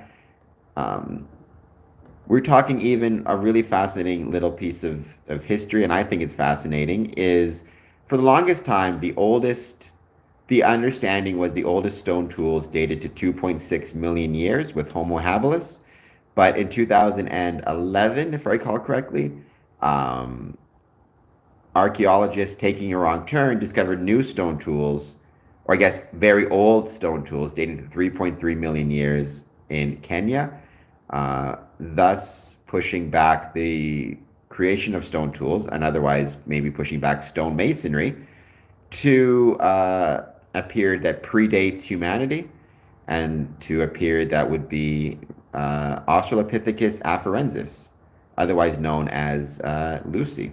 More information. I was in California. I was confusing the big rocks with stones. All those stones are smaller. They could be stones within the rock. Maybe my education is not as high as yours. But I don't think there's a difference. Again, I could be wrong. I could be different. There might be a technical difference between stone and rock. I actually don't know. I feel like they're the same, but I could be. I know stone is a unit of measurement as well. Okay, a rock is a large mass of minerals, while a stone is a piece of rock that has been cut or broken off. There you go. So the big things are the rocks. When a piece is cut off, it's a stone. But I don't know size-wise, because you could look at like Stonehenge. Those are pretty massive pieces of stone, but they don't call it, I would still call them stone. Oh, also, rocks are made up of more than one mineral, can be hard or soft, can be formed by pressure, can form large formations like cliffs. Stones are typically hard and non-metallic, usually smaller and more movable than rocks, can be cut from rocks to use for building and decoration. Painite is the rarest stone. It happens to be part of the Guinness Book of World Records. Oh, that's really cool. I did not know that. So Bong, James Bong, let me know how you're doing. Let me know how things are going in Kentucky. Do you know of any efforts being made by Kentucky Masons regarding the recent floodings you guys had? Because obviously, I just posted this on Twitter. I've had so many amazing memories of being in Kentucky and the Masons in Kentucky. That obviously my thoughts are with every brother there, and I hope nobody has been too affected by what we've seen there. But I would say the stones most used for making tools seems to be flint and obsidian. Oh yes, they have shelters open and churches have warming centers and all that good stuff. That is awesome. I'm glad to hear that.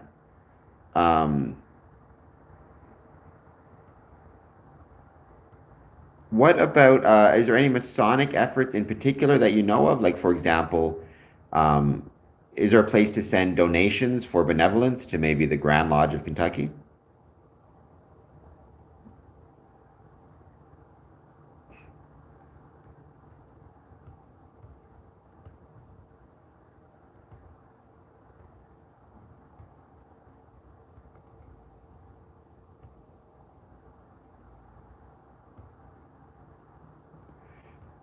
And if there is, maybe you can leave a link in the description, or if you can't, I can leave a link in the description. By the way, welcome everybody who is here. Thank you so much for joining us. Please take a moment, hit the like button, hit the subscribe button if you're not subscribed. Let me know what it is you want to chat about. We are here every Monday through Friday, 1 p.m. Eastern. We talk about Freemasonry. Today we're talking about stone, its necessity and its importance in human evolution, as well as just our history in general, how it connects to humanity. And I think because as we as stonemasons, or Freemasons, I should say, apply the idea of a stone metaphorically to ourselves and the idea of stonemasonry to ourselves, you can look at stonemasonry itself or even stone and see its amazing connections to humanity, human evolution, what it meant for us to be human, and why it's so important for us. Again, 99% of human history equals the Stone Age, which is incredible. The Scottish Rite Foundation, Southern Jurisdiction, USA, provides direct relief to disaster victims. All right, I will maybe look that up afterwards and leave a link on my socials.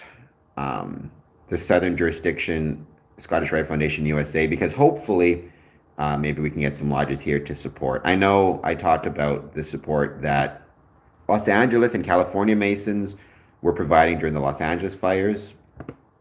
But we don't want to forget about our brethren in Kentucky as well, who are, like I said, some of my fondest memories of Freemasonry have been in Kentucky. I actually wrote about that. Bong, I'm going to leave a link in the chat if I could get it. And you can check it out afterwards. You can, copy it down. But you can see some of what I wrote about Kentucky and Freemasonry. And as I was saying, if you would be so kind, hit that like and subscribe button. Let me know what it is you want to talk about. Support us on Patreon. Patreon.com/square and compass to become a member. You can become a member completely for free, or you can pay a couple bucks. It's completely up to you. Let me see. All right. That's the link to my involvement with Freemasonry in Kentucky so far. I hope to do more soon and get back there soon, because Kentucky is such an amazing state. Been there a few times. Like shaping a stone. Yeah, so I've never heard the term free stone before, but certainly we'll take, rocks, chip off pieces of stone and work with them kind of free from the rock from which they came. If that makes any sense.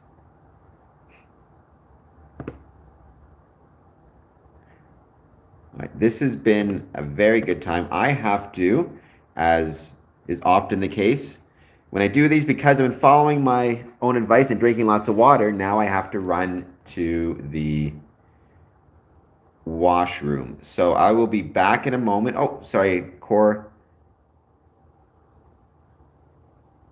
If you come to Kentucky, I'll buy you lunch. I would love that. I mean, I'll always take free food, first of all. So I'd love a free lunch. And then I would love it if you show me a few places. Kentucky is such a cool spot. I got to get back there soon. I've been to Louisville and Lexington. Um, and Paducah? Was that in Kentucky? I think so. So, anyways, yeah, Paducah as well. So it's a really cool spot. We're still there. All right, we're still there. Here we go. Gonna leave my friend Mason the Moose. I don't know how you guys can see him. All right, there's Mason the Moose. It's kind of there. Look, he's watching you guys, so don't cause trouble. I'll be back in a minute. Super fluidities. There we go. Yes, Paducah. Well, I did the barn raising. I'll talk about that when I come back in just 1 second, I promise. Meantime, you guys can use this to check out a few of my links I left there. And my Patreon, all that good stuff.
All right, I am back. I feel much less superfluidic than I did a couple minutes. Bong, thank you for checking out that link. Let me know what you think of it. And let me know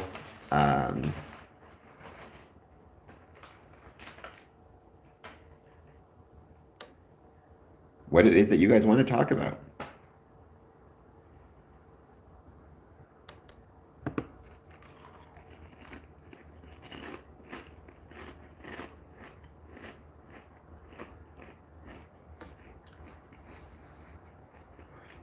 Operative masons generally work with stone and bricks because it was definitely durable. Well, they use different types of stone, right? Like they say the earliest stonemason, biblically, quote unquote, was Nimrod, who actually made bricks not out of stone, but out of, I guess, hemp and hay and mud. So, I mean, but that was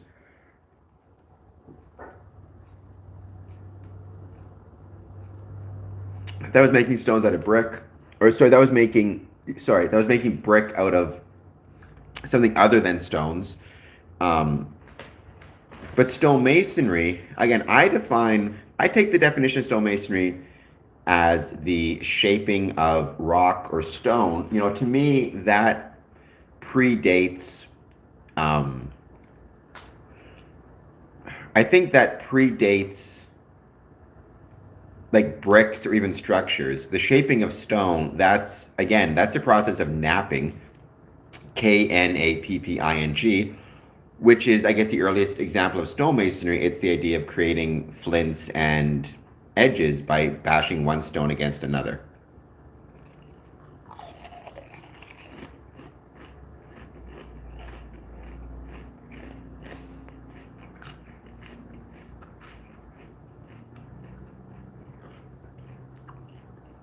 Sorry, Bong. I was like chewing some chips here.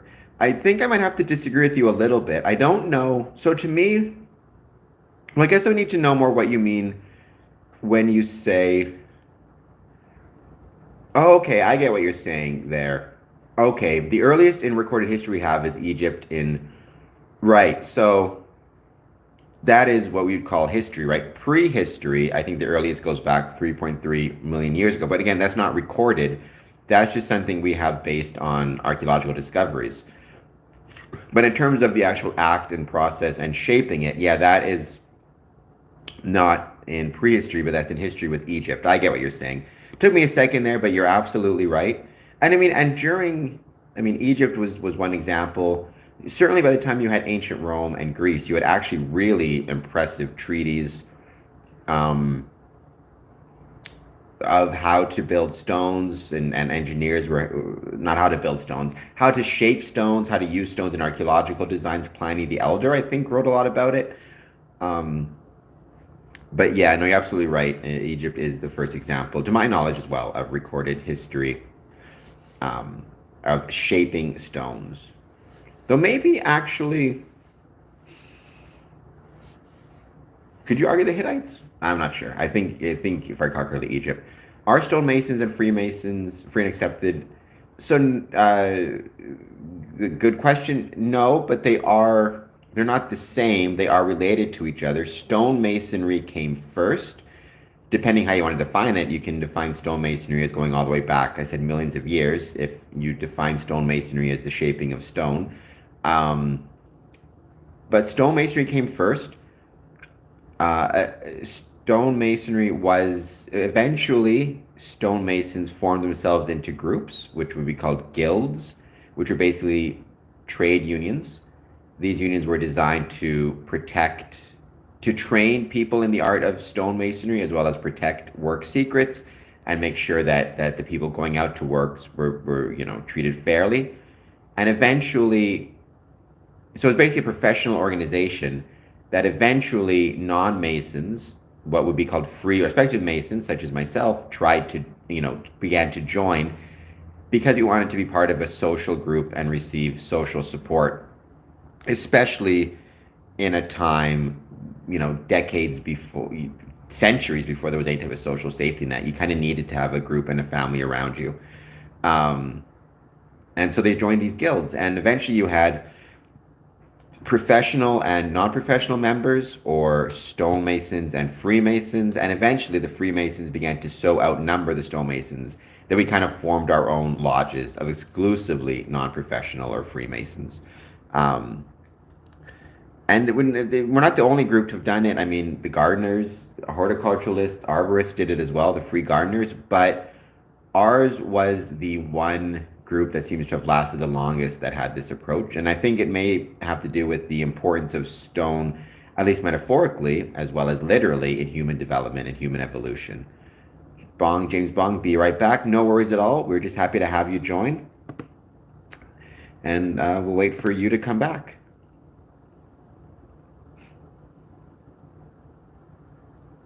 Please, as always, if you're just joining us, don't forget to hit that like button, hit that subscribe button, and let me know what it is that you want to chat about.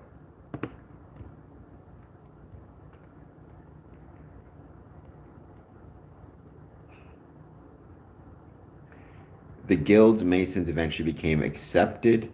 Well, the guilds, I mean, guilds were there was a lot of guilds at that time period, right? There was like stonemason guilds, there was arborist guilds, there was so many different types of guilds, otherwise what you would call a trade union, right? That it absolutely makes sense that, like I said, that non-professionals would want to join these groups as a way to, I don't even know what the right term is, as a way to receive social support from their communities. That was absolutely vital to them, right? And it's vital to everybody. You needed it. You couldn't rely on, if you got sick, God forbid, and you couldn't work, you couldn't rely on a government program, right? You kind of had to, you had to kind of rely on the groups around you, the people around you. And if you didn't have a great group, you kind of had to rely on joining a group. And also there was a social status involved. People liked the idea of being part of something. People will always like the idea of being part of something. Um, I think in 2025, one of the challenges that we're facing is it's easy to feel like you're part of something by being online, but it's important that you don't forget you kind of need to go out there as well, you know? You need to be out there in the world. It can't all just be, I mean, I love having everybody here. Don't get me wrong. I very much appreciate having everybody here and online with me, and it's wonderful, but don't let that fool into thinking that this is sufficient. If you're a lodge member, you know, you can't get your Masonic fix from me. You got to get yourself to the lodges as well, to your lodge especially, for whatever it's worth.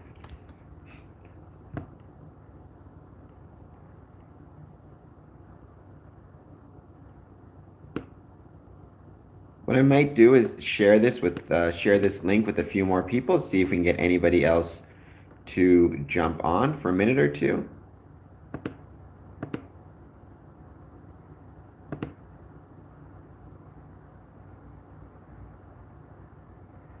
Absolutely, that's a good way to look at it. It is symbolic to us.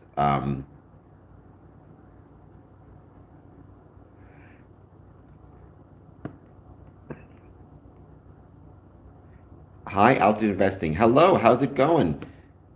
Thank you so much for being here. High Altitude Investing, as always, I appreciate it. And by the way, give a quick plug. You can't leave a link, I don't think, but maybe I'll leave a link for you. But your two podcasts, let me know what they're, again, talk about what they are about. I'm subscribed to them, but I'd love to hear more from you about them. I may be wrong, but also I do believe in the Valley, and so Global Tech Tepe does predate Egypt. They were in Turkey, if I recall correctly. I could be wrong. Let me see.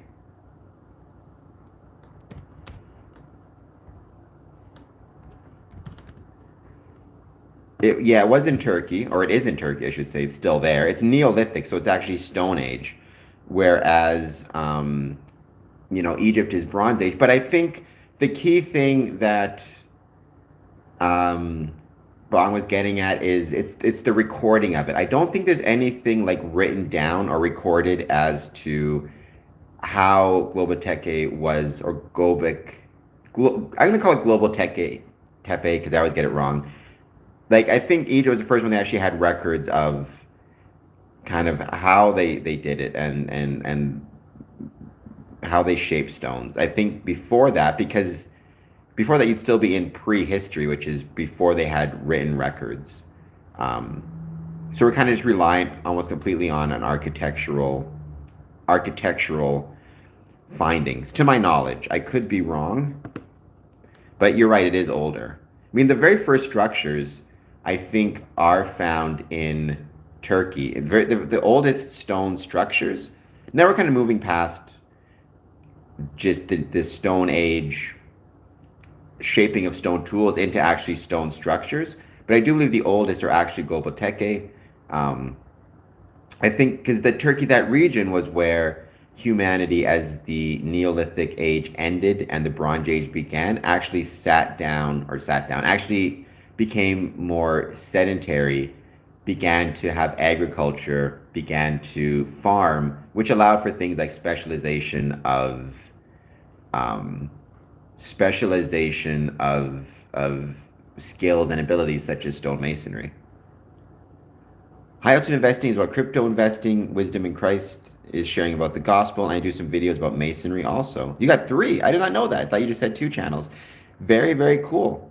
Crypto is something I find interesting, and I did a stream ages ago, or not a stream, a podcast about whether or not Freemasons should become more involved in the crypto sphere, particularly whether or not it would make sense for Freemasons or Masonic lodges to start to, for example, accept Bitcoin as dues payment or Bitcoin as a dues payment method, um, or invest in crypto, and got some different answers.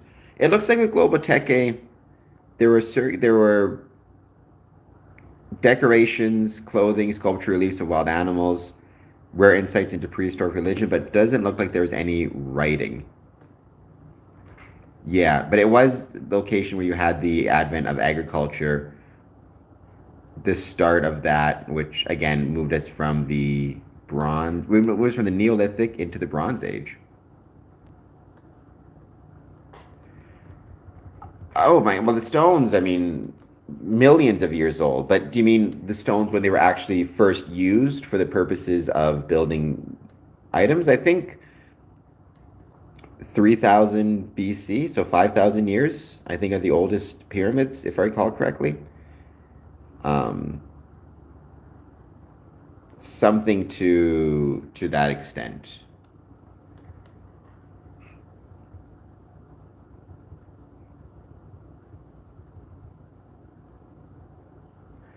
So Global Tech A built between 9500 and 9000 BCE. That's radiocarbon dating. Again, Global Tech A.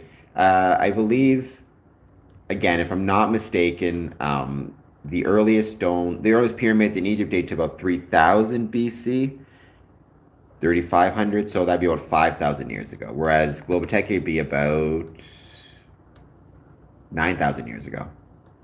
It's incredible to think what people can do, you know?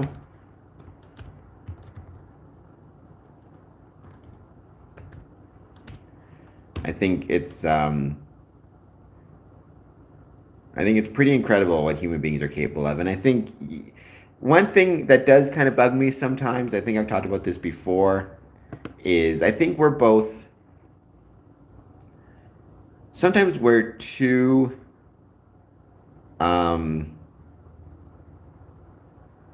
we're too, no, so Egypt isn't Stone Age, Egypt is Bronze Age. Well, again, Egypt existed in the Stone Age, and there were Egyptians in the Stone Age, but what we think of as ancient Egypt, the building of the pyramids, all that, that would be the Bronze Age, not the Stone Age. That would be Core brought up though is Global Teke. That actually represents, really, in my opinion, the um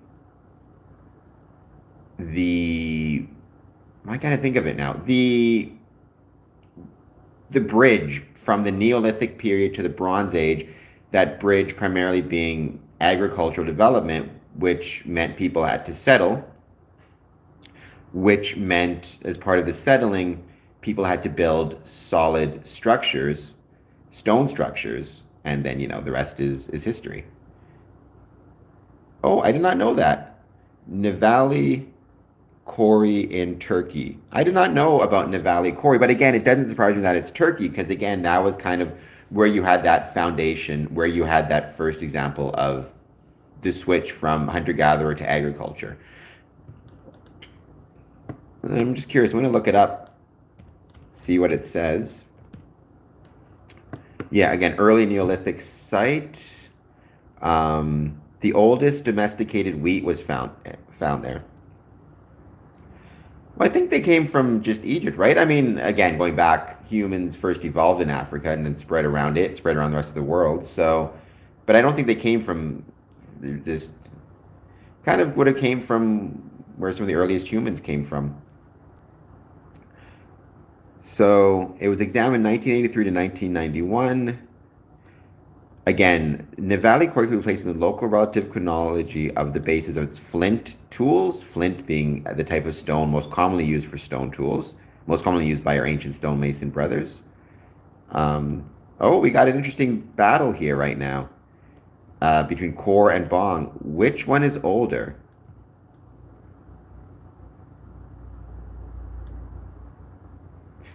In terms of absolute dates for radio, so it looks, according to this, and this I'm going off of Wikipedia, which I'll admit is not the best site. According to this, it was founded 8400 BC and abandoned 8100 BC. So that's Wikipedia. Let me check Global Teke. Founded 9500, abandoned 8000.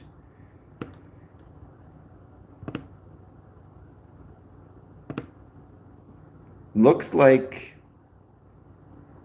it was earlier and lasted a little bit longer by about 1,000 years. 9,500, 8,000. But I don't know. I could be wrong. This is just going Wikipedia, which is not, again, the best source because this is not my area of expertise. I know a little bit more about early human history, hominids, the Australopithecus. The Neolithic to Bronze Age kind of transition is not something I know too much about.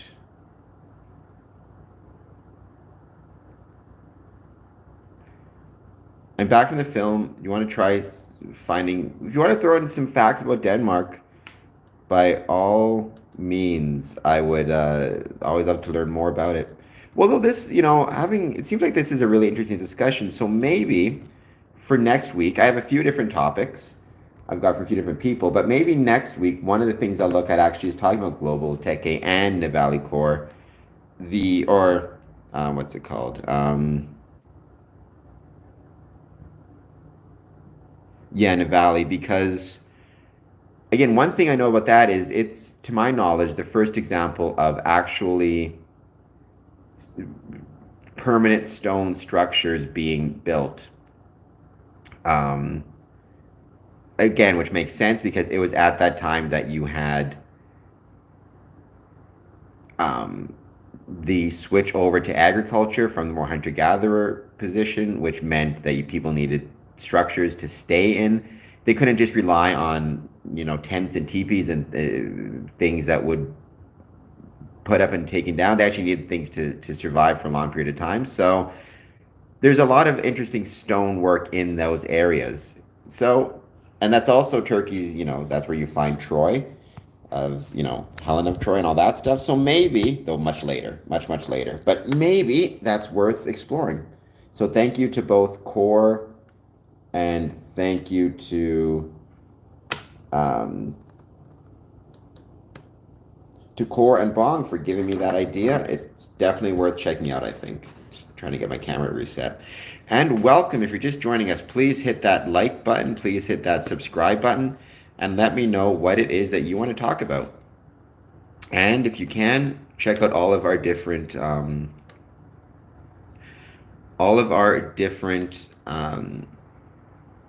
communities, or links, I should say. We got the Medium, we've got Patreon, patreon.com/squareandcompass. We got all that good stuff.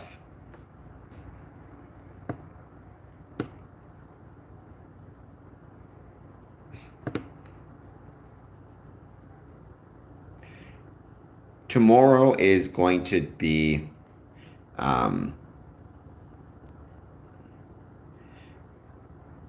we're all going to be or tomorrow is going to be the Ask Me Anything day. That's usually one thing I do where it's just a chance to chill out and hang out and talk to each other. And any questions anybody has about Freemasonry, I'll kind of try my best to answer them. I can't make any guarantees. I've been a Mason since 2007, so I know some stuff, not everything. I'm always willing to learn more. But I do just like to hang out and chat. And we also talked about, what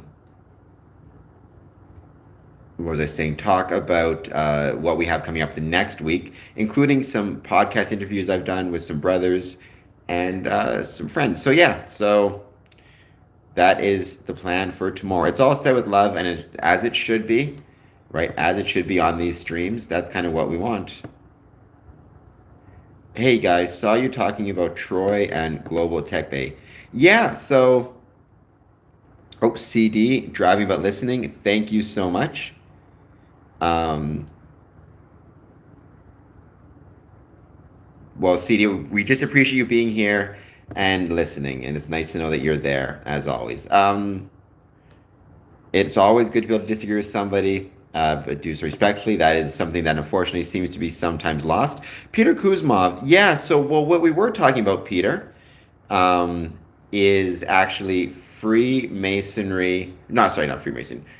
The the topic was actually stone, stone tools, and humanity, and how important stone and stone tools were to humanity from an evolutionary perspective.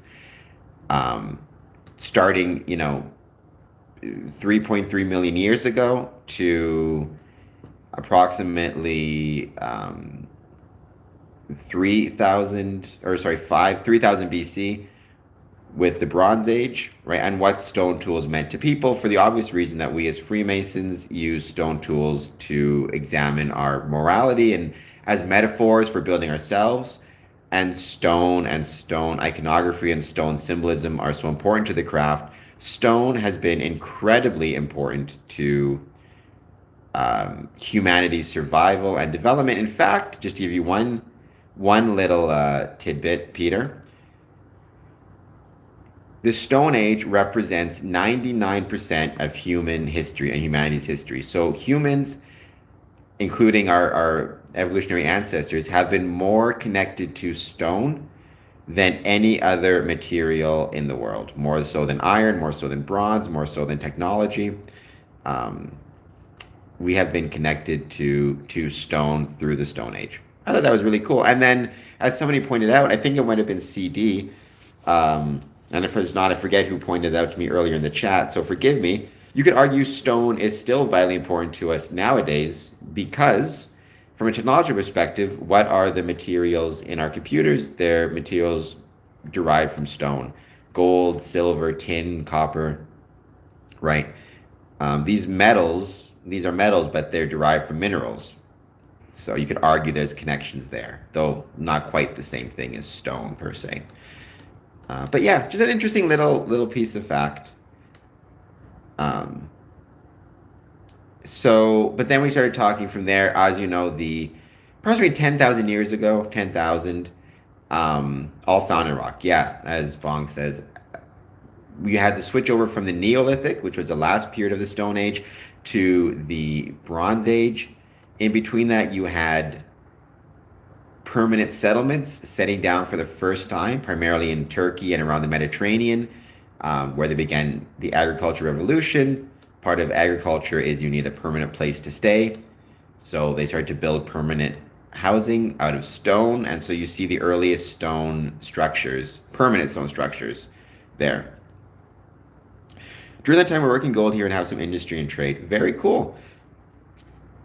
But yeah, and then Troy, the town, which is also in Turkey, right? That was after Global Tech Aid, but I forget when it was, what it dates to. I think it dates to like 6,000 BC.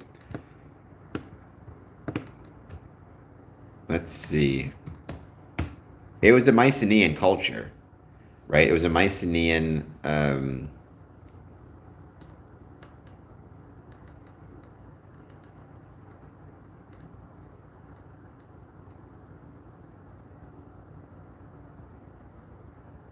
So Troy 0, 3,600 to 3,000, Neolithic and early Bronze Age, 3,000 to 2,500. Yeah, so 3,600 to 3,000, that's when it was approximately Troy 0. To 85 BC to 500 AD when it was taken over by the Romans.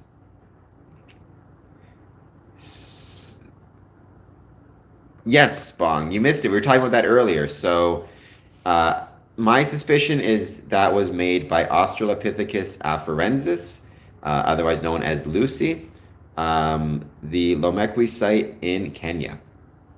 So again, what I find so fascinating about that, Bong, is Freemasonry, or sorry, not stonemasonry, the art of shaping stones. Not only does it, predate us, it predates humanity, it predates human beings. It actually dates to our hominid ancestors in Africa, probably Australopithecus afarensis, or maybe Canialopolis. I can't think of the name of the other hominid, but either way, I think that's fascinating. We're talking about stones because Freemasonry and stonework and stones go hand in hand together. So And I can't see the link you're sending, Peter, but what you can do is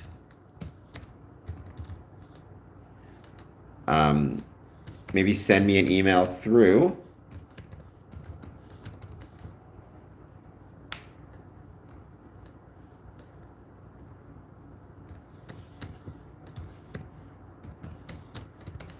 squareandcompass.ca/contact, and maybe get in touch with me that way, and I'll send you can send me the email and the link.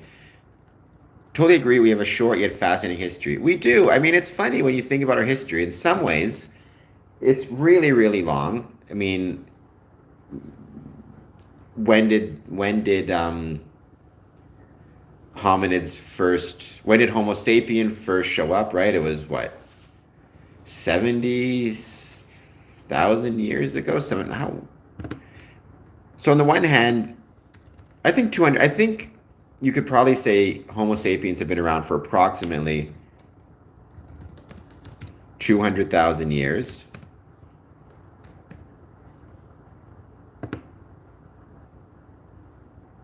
$300. I was close. So you could say that Homo sapiens have been around for 300,000 years. Hominids have been around for, say, 4 million years. When you consider the Earth and the scheme of the Earth, I think you're absolutely right. 3 million years is nothing when you consider Earth is about 10 billion, or how old? 10 billion? 10 billion years old for Earth.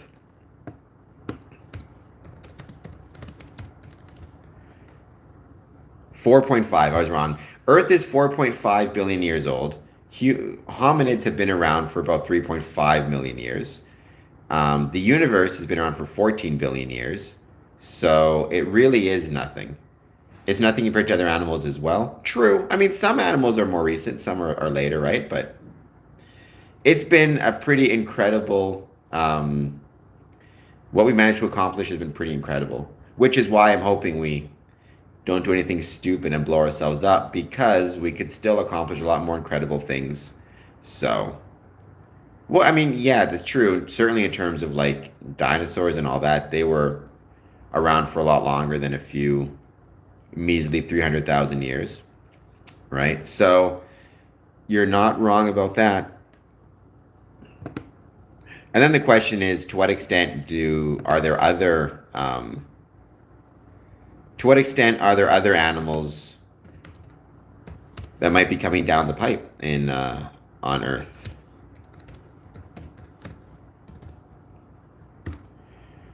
What do you think the most difficult part back then being well, so I mean, it depends how you want to, again, that's a tricky question, right? It depends how you want to define being a stonemason. If you want to define being a stonemason as just somebody shaping and forming rocks, like, 3.3 million years ago, then I feel like that was probably the easiest part of your day, was just shaping and dealing with the rock. The hardest part was running away from lions and tigers and things that wanted to eat you. Whatever else it is you had to deal with at that time.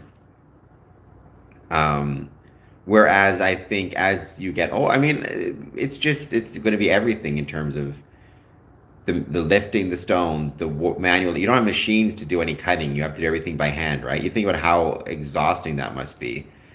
And I think all of it would be incredibly challenging, to be honest. Can you imagine that dinosaur watching a completely different part of the universe when they're looking up? How much of our solar system shifted through space for that many years? They were under completely different stars. They were. And hopefully, humanity will make it long enough and far enough that our ancestors, our future generations will be under a totally different set of stars than us, if we make it. I'm not so good to this because it's English, so I'm just here because it is hard to understand. No, we appreciate you being here, Michael. Thank you so much for being here. It's truly appreciated. And don't worry, you type English better than I could type Danish, so you're doing a great job.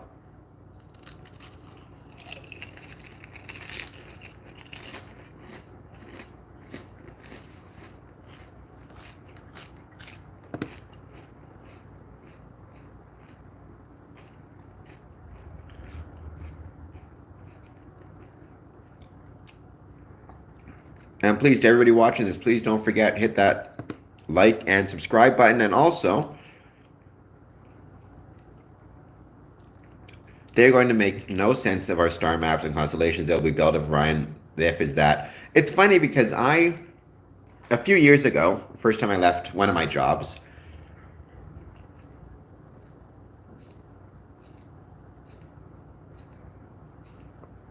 I went to Chicago.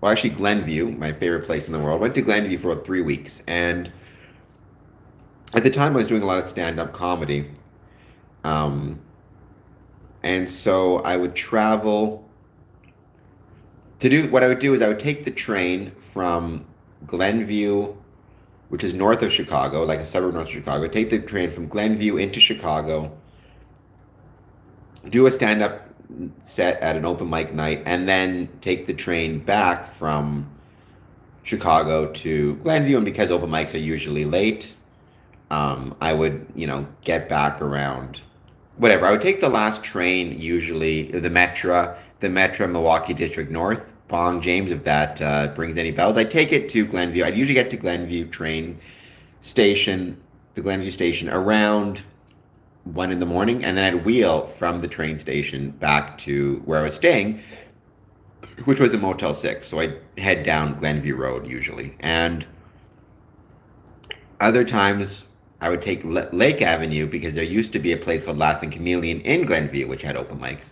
But either way, I'd be getting back around 11, 12, 1 in the morning.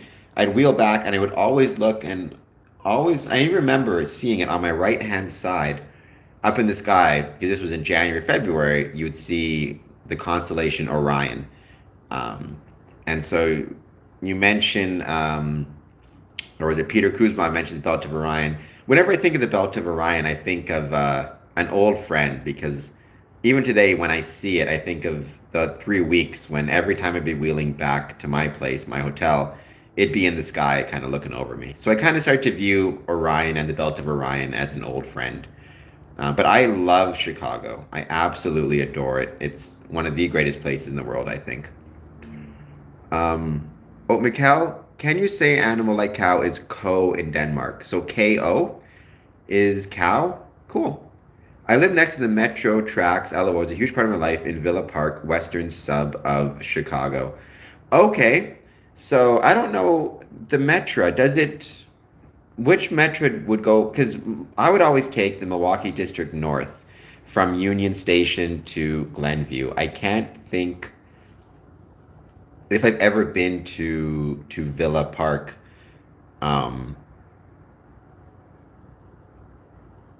Because Glenview is more north.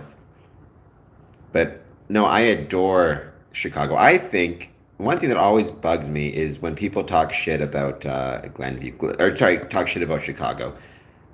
Chicago is so good that it gets, people shouldn't knock it. Same thing with Detroit, actually. I live right next to Detroit. I love Detroit too. It annoys when people talk crummy about either one of those things. I think they're both pretty awesome places.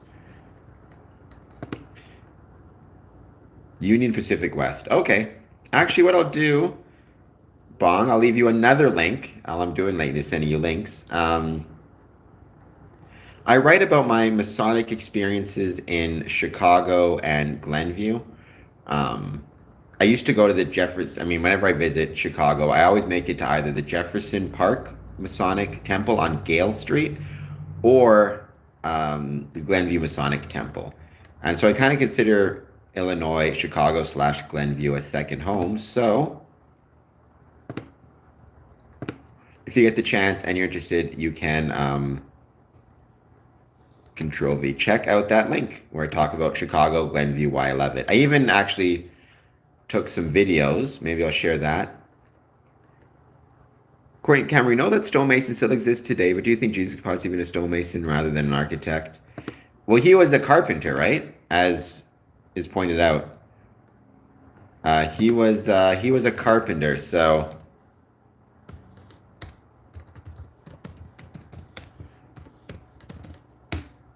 let me see if I can find. I'll leave one more link in the chat.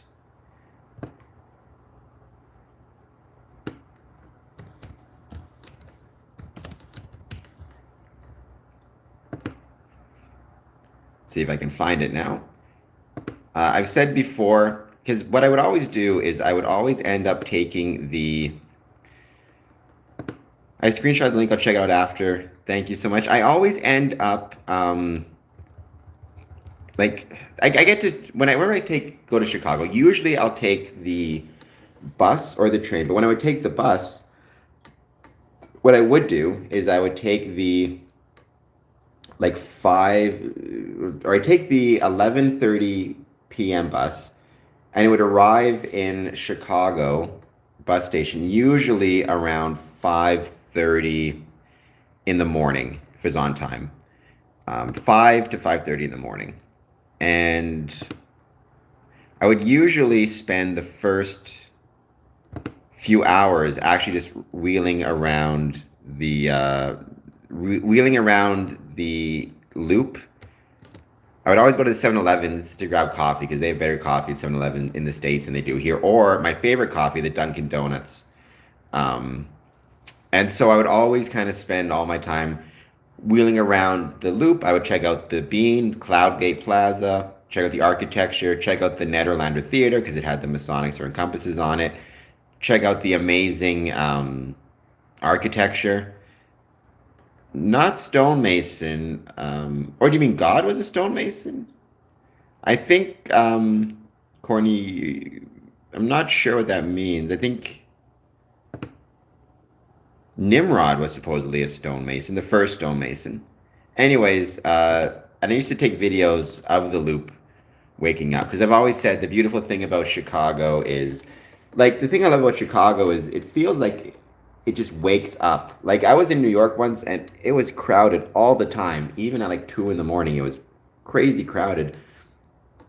Whereas Chicago, you arrive, it's just quiet and relaxed, and then you see the town and you see the city start to wake up as you see the town and city start to wake up as everybody comes in for work and all that. They all take the metros in. You see the downtown grow. It's just a really cool city. So that link there is something I took in the loop in Chicago, or facing the loop.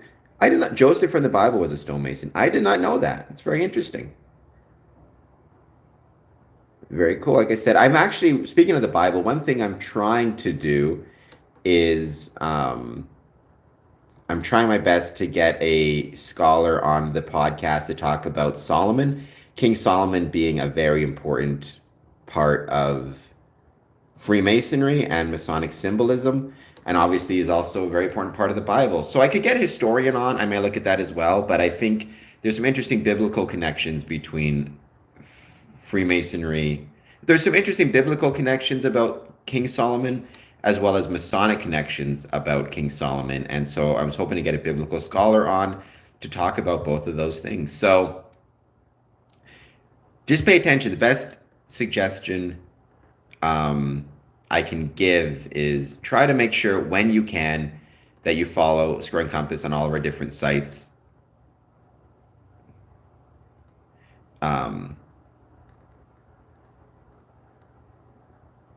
All of our different social media sites, whether it's Twitter, X, Facebook, all that jazz. Because whenever we have new stuff posted, we'll always be there. Yeah, I think so. Yeah, I don't know enough about this. I thought Joseph was a carpenter too, but I could have been wrong. Actually, for a little while I thought he was a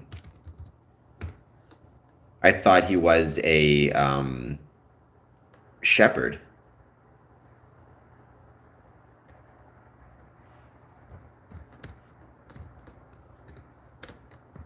Joseph, Bible.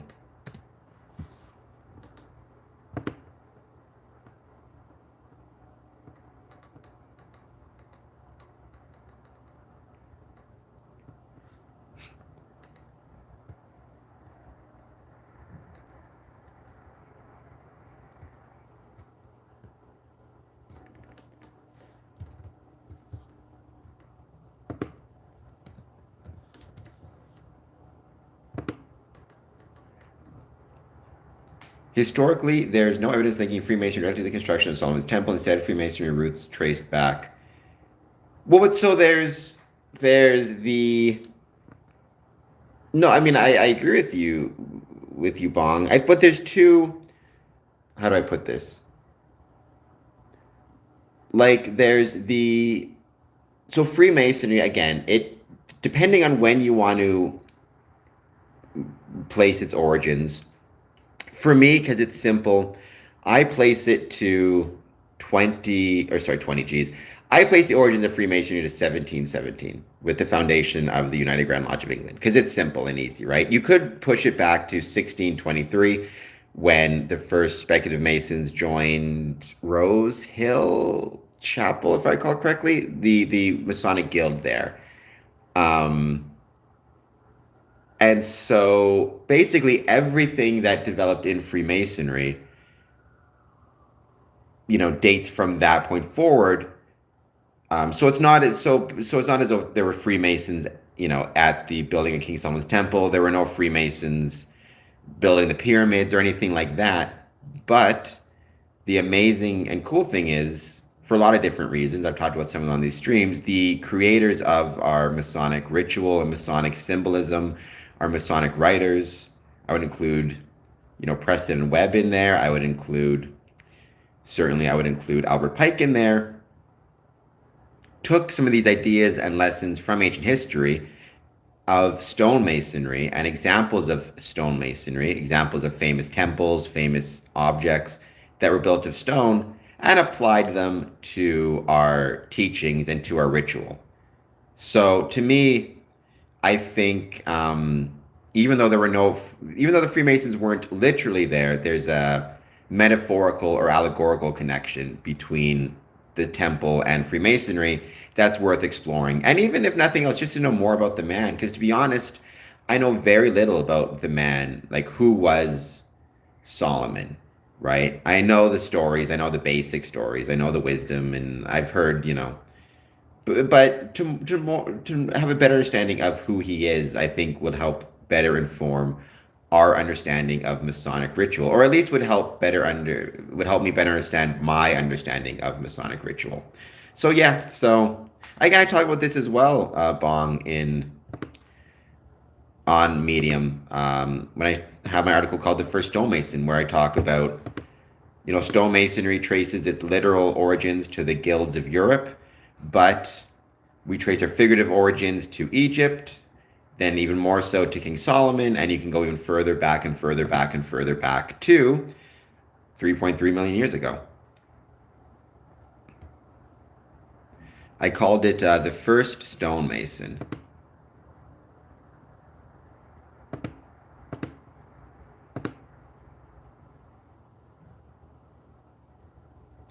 Yeah, Peter, and that's what I agree with 100%. And that's what I was kind of saying uh, at one point in this thing as well, right? This idea of like, it does make sense to me that even from a purely metaphorical perspective, if you want to have some type of teaching that is going to impact people or stick with them, you want to use a material that is going to last a very long time. And wood decays and rots.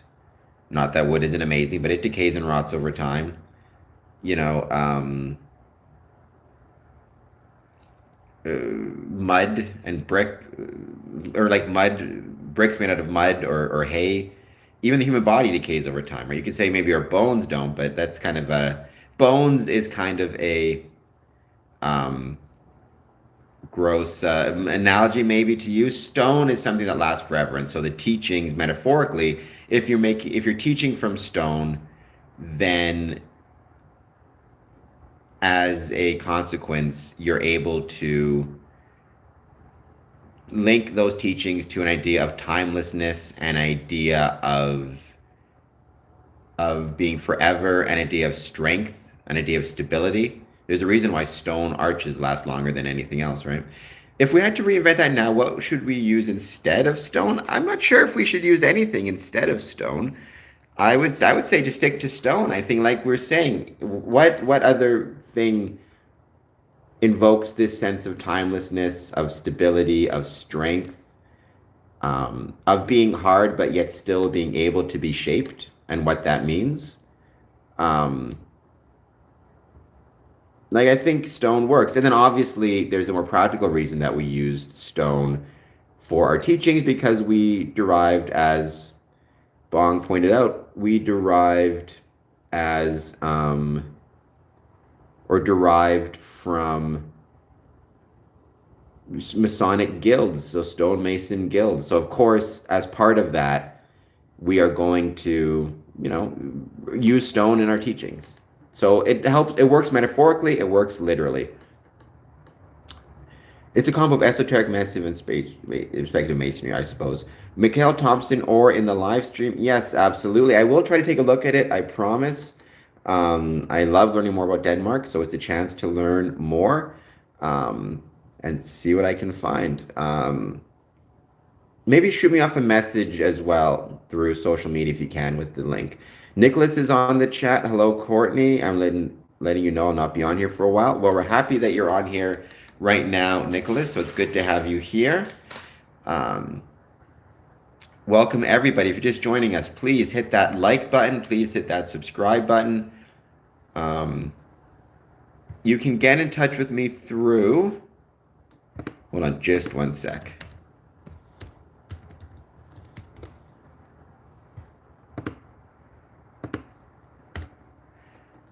I mean, I think what I love about Freemasonry, one of the things I've always loved about Freemasonry, is its ability to combine the esoteric and speculative aspects of it.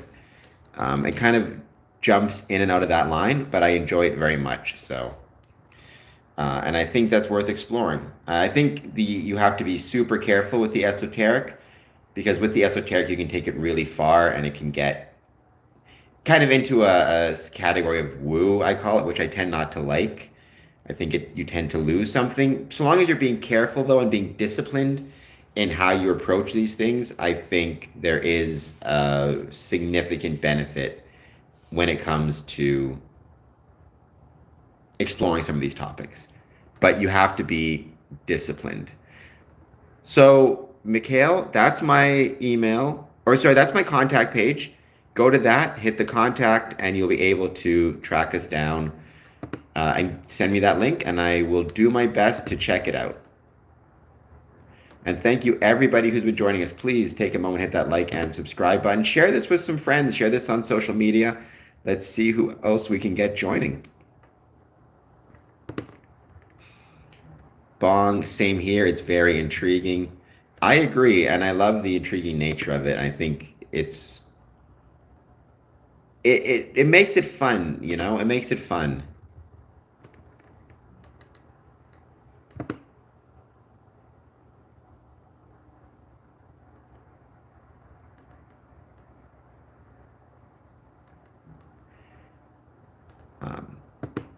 Again, just so long as you're always being kind of very careful about how you approach it.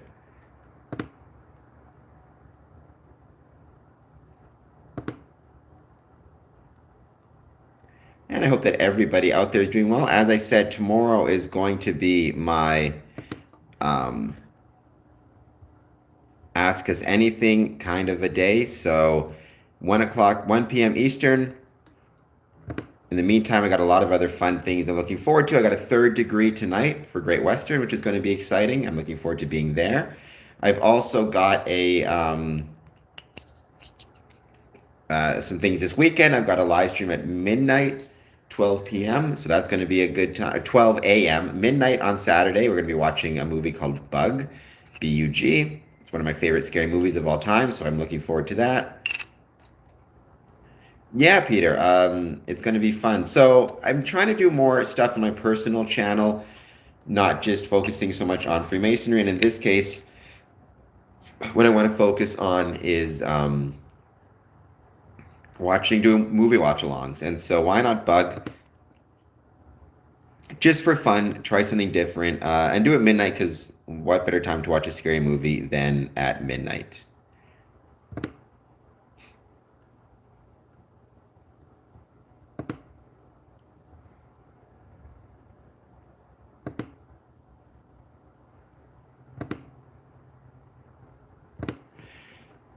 And please don't forget to become a member of the Patreon as well. It is truly appreciated whenever anybody does that.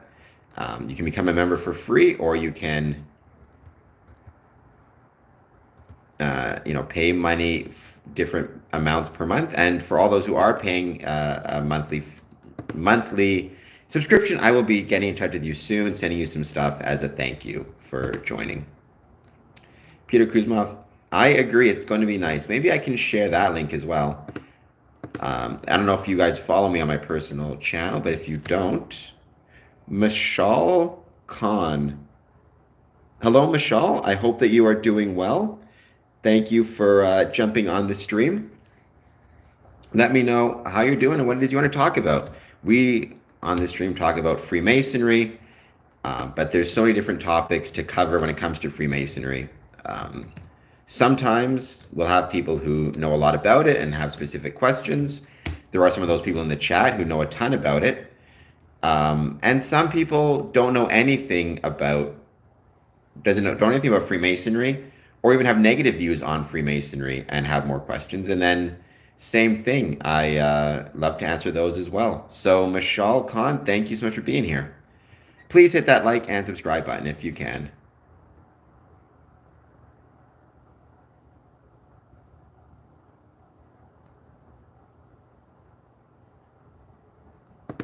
And let me know how you came across this stream. Was it just recommended to you? Did you find it in the on YouTube? Like, how did you come across this? I'm always curious about that as well. And if anyone is lonely, you are never alone if you watch a scary movie.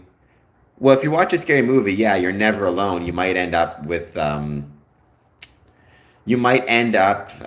thinking you're not alone anyways, thinking there's some scary dude with a mask behind you getting ready to take you out, as it were. But that adds to the fun of it, right? Is kind of being nervous like that. That makes it more fun, so. But if I'm doing a live stream where I'm watching the movie while with all of you on the live stream, and then if anybody is behind me, maybe you can see me and warn me before it's too late.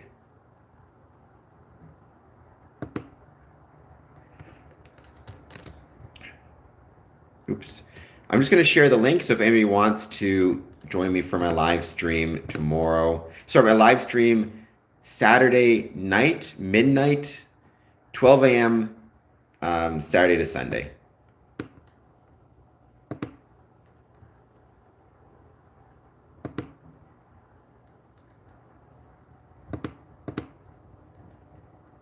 So Peter, maybe I'll do this version more often. Than I wasn't doing the live because I wasn't doing it this way. I was doing it with my computer because I had the microphone and stuff. But maybe I'll keep doing this one more.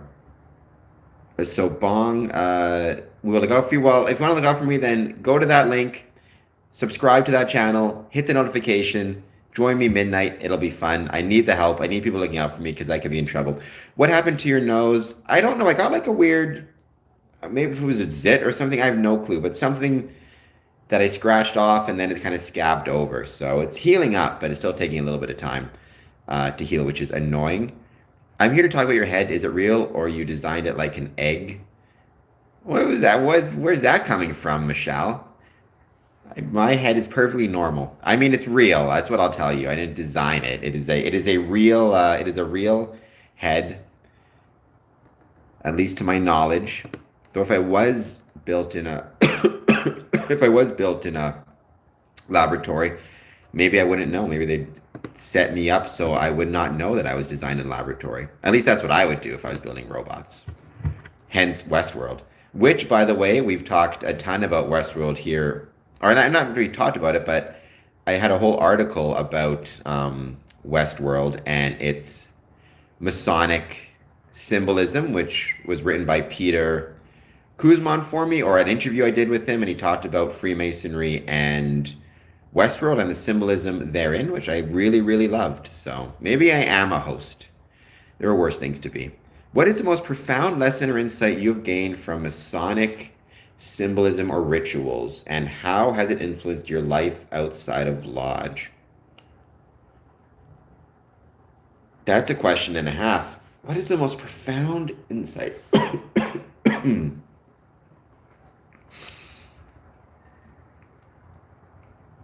So, on the day-to-day approach to that, when you talk about my life outside the lodge, on a day-to-day kind of approach to it, the most profound lesson would really probably connect to the idea of temperance and the idea, because I'm someone who does at times, I can be emotional one way or the other. I can get really happy when things are going well and get really sad when things are going poorly, which is not always the best approach. The idea of being temperate in my emotions and not allowing myself to either become too excited or too despondent, I think that's been a very important lesson for me just overall day to day. In a more, that's something I come back to every day. Honestly, that is something that I regularly come back to and think about. Um, but in a more general sense, and I do want to get to your more of your question, Bong. So I will get back to you, Michelle. This is about Freemasonry. I've been a Freemason since 2007. I started this YouTube channel in 2020 to talk about Freemasonry. I have live streams every day from at 1 p.m. Eastern, where I talk about different topics and discussions, as well as I have YouTube videos and podcasts and different social media content and just content in general about Freemasonry. You can also learn more by supporting me on Patreon. Then, but I would say, so the temperance idea, Bong, that's something I come back to regularly, almost every day. It's something I think about. But then I would say it's not something I think about as much, but it's probably more profound in that it's more kind of something I've taken into my essence, is the idea of being able to fight for a better world. Which I talked about last year during Thanksgiving, when we talked about what it is that I'm thankful for, right? I was thinking about it at the time, American Thanksgiving, right? All Freemasons have at some point been asked a version of the following question: what does Freemasonry offer? What is, well, Michelle, I'm going to answer your question. Despite the sarcasm, Freemasonry is an umbrella term. It refers to organizations that trace their origins to the stone mason or Masonic guilds of medieval Europe from about the 14th to 17th century.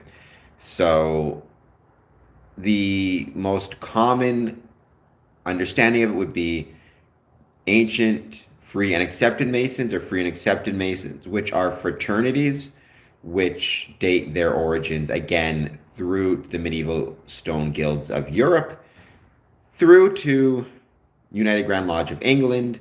Then it spread over the world, and as with any fraternity, chapters and what we call lodges, you might know them as chapters, lodges formed. And still to this day, it acts as a fraternity for men from around the world to gather in a place where there's no discussion of politics or religion, and provide both support as well as moral teachings and guidance. Very simple way to put it. Hope that made sense. Going back to the question of what I've taken from Freemasonry, we've all been asked at some point, what does Freemasonry offer? And it's not an easy question to answer. For years, I gave the same answers everybody's heard. It offers a chance to meet new people. It offers a chance for growth and development. It offers enjoyable experiences, or it offers what you put into it. None of which were very enlightening, right? What, based on the above, distinguishes Freemasonry from other social or civic groups? I always thought a better answer was required, and I found that better answer and what I take from Freemasonry in perhaps the most unexpected place. Wikipedia, and the TV show Angel. Same here. I feel my temper and patience is always being tested, and those teachings help us channel them productively. People have a very common. It's very easy for people to challenge our temperance and patience. That's for sure. So Angel was, for myself, a early 2000s must-see TV, combined with Buffy the Vampire Slayer, and eventually, later on, Charmed. Angel was one of my favorite TV shows. The premise of which is straightforward. Set in Los Angeles, a vampire cursed with a soul, the titular character, along with his associates, helps the helpless, saves the souls of those who lost their way, and makes the world a better place. Or at least he tries to help the helpless and save the souls of those who have lost their way. He tries to make it a better place. Going back to Mashal, it is not a religious ideology, nor is it a political ideology. I think that's one of the things that people most get mistaken about Freemasonry. It's not a religion, nor is it political. Actually, one of the rules we have in Freemasonry is you are not allowed to discuss religion or politics while in a tiled lodge. So I'm not in a lodge now. I can discuss politics. I can give my political opinions or religious opinions if I wanted to. But if this were a lodge meeting and the door were closed and we're in our lodge room, then I'm not allowed to discuss those things. It's not even really an ideology per se. I wouldn't even use that phrase. It's just like Bong says, it's a fraternity. And like every fraternity, it has certain rituals and standards.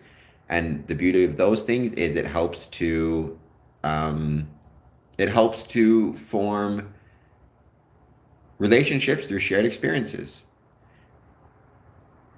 I'm watching Lucifer now. After one stream here, it was just popping up all over here. So I turned it on to see what's up. And now I'm on second season deep. Well, there you go. I've heard it's a good show. I haven't actually watched it yet. The most recent show I kind of got into was Sleepy Hollow because it referenced the Freemasons.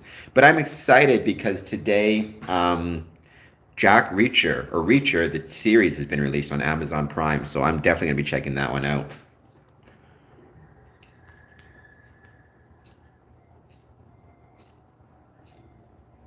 So going back to the show I was talking about, Angel, and the lessons I took from that I've applied to Freemasonry, and that Freemasonry has then helped apply back to me. The premise of Angel is straightforward. Set in Los Angeles, a vampire cursed with a soul, a titular character, with his associates, helps the helpless, saves the souls of those who have lost their way, and makes the world a better place. Or at least he tries to help the helpless and save the souls of those who lost their way. He tries to make the world a better place. Well, the show's premise is straightforward. The approach is anything but. A typical approach, such as in Buffy or in Charmed, is one in which the heroes fight, overcome evil, and then receive a reward. In both Buffy and Charmed, the heroes are rewarded with normal or ordinary lives. The last scene of Buffy sees the titular character smiling contentedly as the sun shines on a beautiful day. The last scene of Charmed sees the titular character starting families of their own, peacefully growing old. Angel seemingly begins with the same approach. The audience is led to believe that the titular character... what is the main goal of Freemasonry? And what are you talking about, save the souls? Like, from what and whom? Well, so, again, that kind of goes to...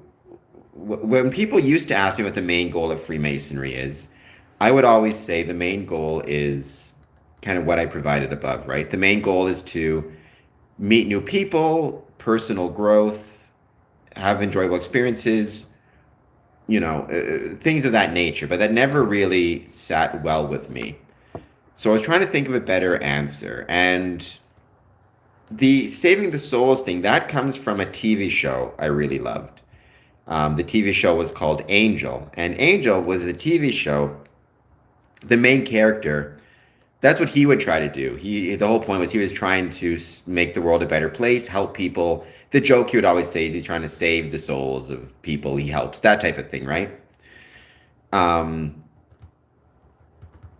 And what I loved about that show is eventually Angel reaches this point, and the episodes, in case anyone wants to watch them, is called Reprise and Epiphany, if I recall correctly. He reaches this point where he feels like he's never going to succeed. He can't save the world or make the world a better place. He feels like he's constantly losing, right? Or he feels like it's Sisyphean in his approach. Like he can't get that boulder up the hill. He can't save the world or save people the way he wants to. And then he has an epiphany. And I love what he says here, and this goes into what even Bong is saying about a better society. When Angel's talking to somebody about his epiphany, he says, I guess I kind of worked it out. If there's no great or glorious end to all this, if nothing we do matters, then all that matters is what we do. Because that's all there is, what we do. Now, today, I fought for so long for redemption, for reward, and finally just to beat the other guy. But I never got it. All I want to do is help. I want to help because I don't think people should suffer as they do. Because if there's no bigger meaning, then the smallest act of kindness is the greatest thing in the world. It's about helping people. It's about making someone's world better today, and then making someone else's world better tomorrow, and then making someone else's world better the day after that. And then, right? And so there's a scene at near the end of that where one of the characters, Gunn, is helping somebody in a homeless shelter, and Gunn says, what if I told you working in the homeless shelter doesn't help? What would you do if you found out that none of it matters, that it's all controlled by forces more powerful and uncaring than we can conceive, and they will never let it get better down here? What would you do? And the other character says, I get this truck packed before the new stuff gets here. The point is she's going to keep working on it anyways. So for me, the main goal of Freemasonry is just what Bong says. It's to fight for a better world. And you do that by being part of an organization that helps people. And in some cases, it just helps your brothers, which is perfectly fine. In some cases, it helps the community. But it helps people. For example, the average Mason lives 10 years longer than a non-Mason. And part of that has to do with the health benefits of being part of a group. If you have a heart attack and you end up in the hospital, you are 2.5 times more likely to end up passing away in the hospital if you have no one visit you. And how many Masons out there have gone and visited other Masons in hospitals, or dropped off letters, or visited families, or done charitable works, or just shown to people that you can have a place where brotherly love prevails despite political or religious differences, right? All of that stuff makes the world a better place. It makes society better. And I think the point is, like, Freemasons' work will never be done. It's never going to be at a point where we can say the world is perfect, so Freemasonry is no longer necessary, right? You have to keep working at it over and over and over again, and sometimes potentially failing. But to me, that is the main goal of Freemasonry, is to fight to make the world a better place by, another way to put it, and this is what I've always said in Bong, I don't know if you heard me say this before, the belief of Freemasonry is that the world can be made better through the application of brotherly love, relief, and truth.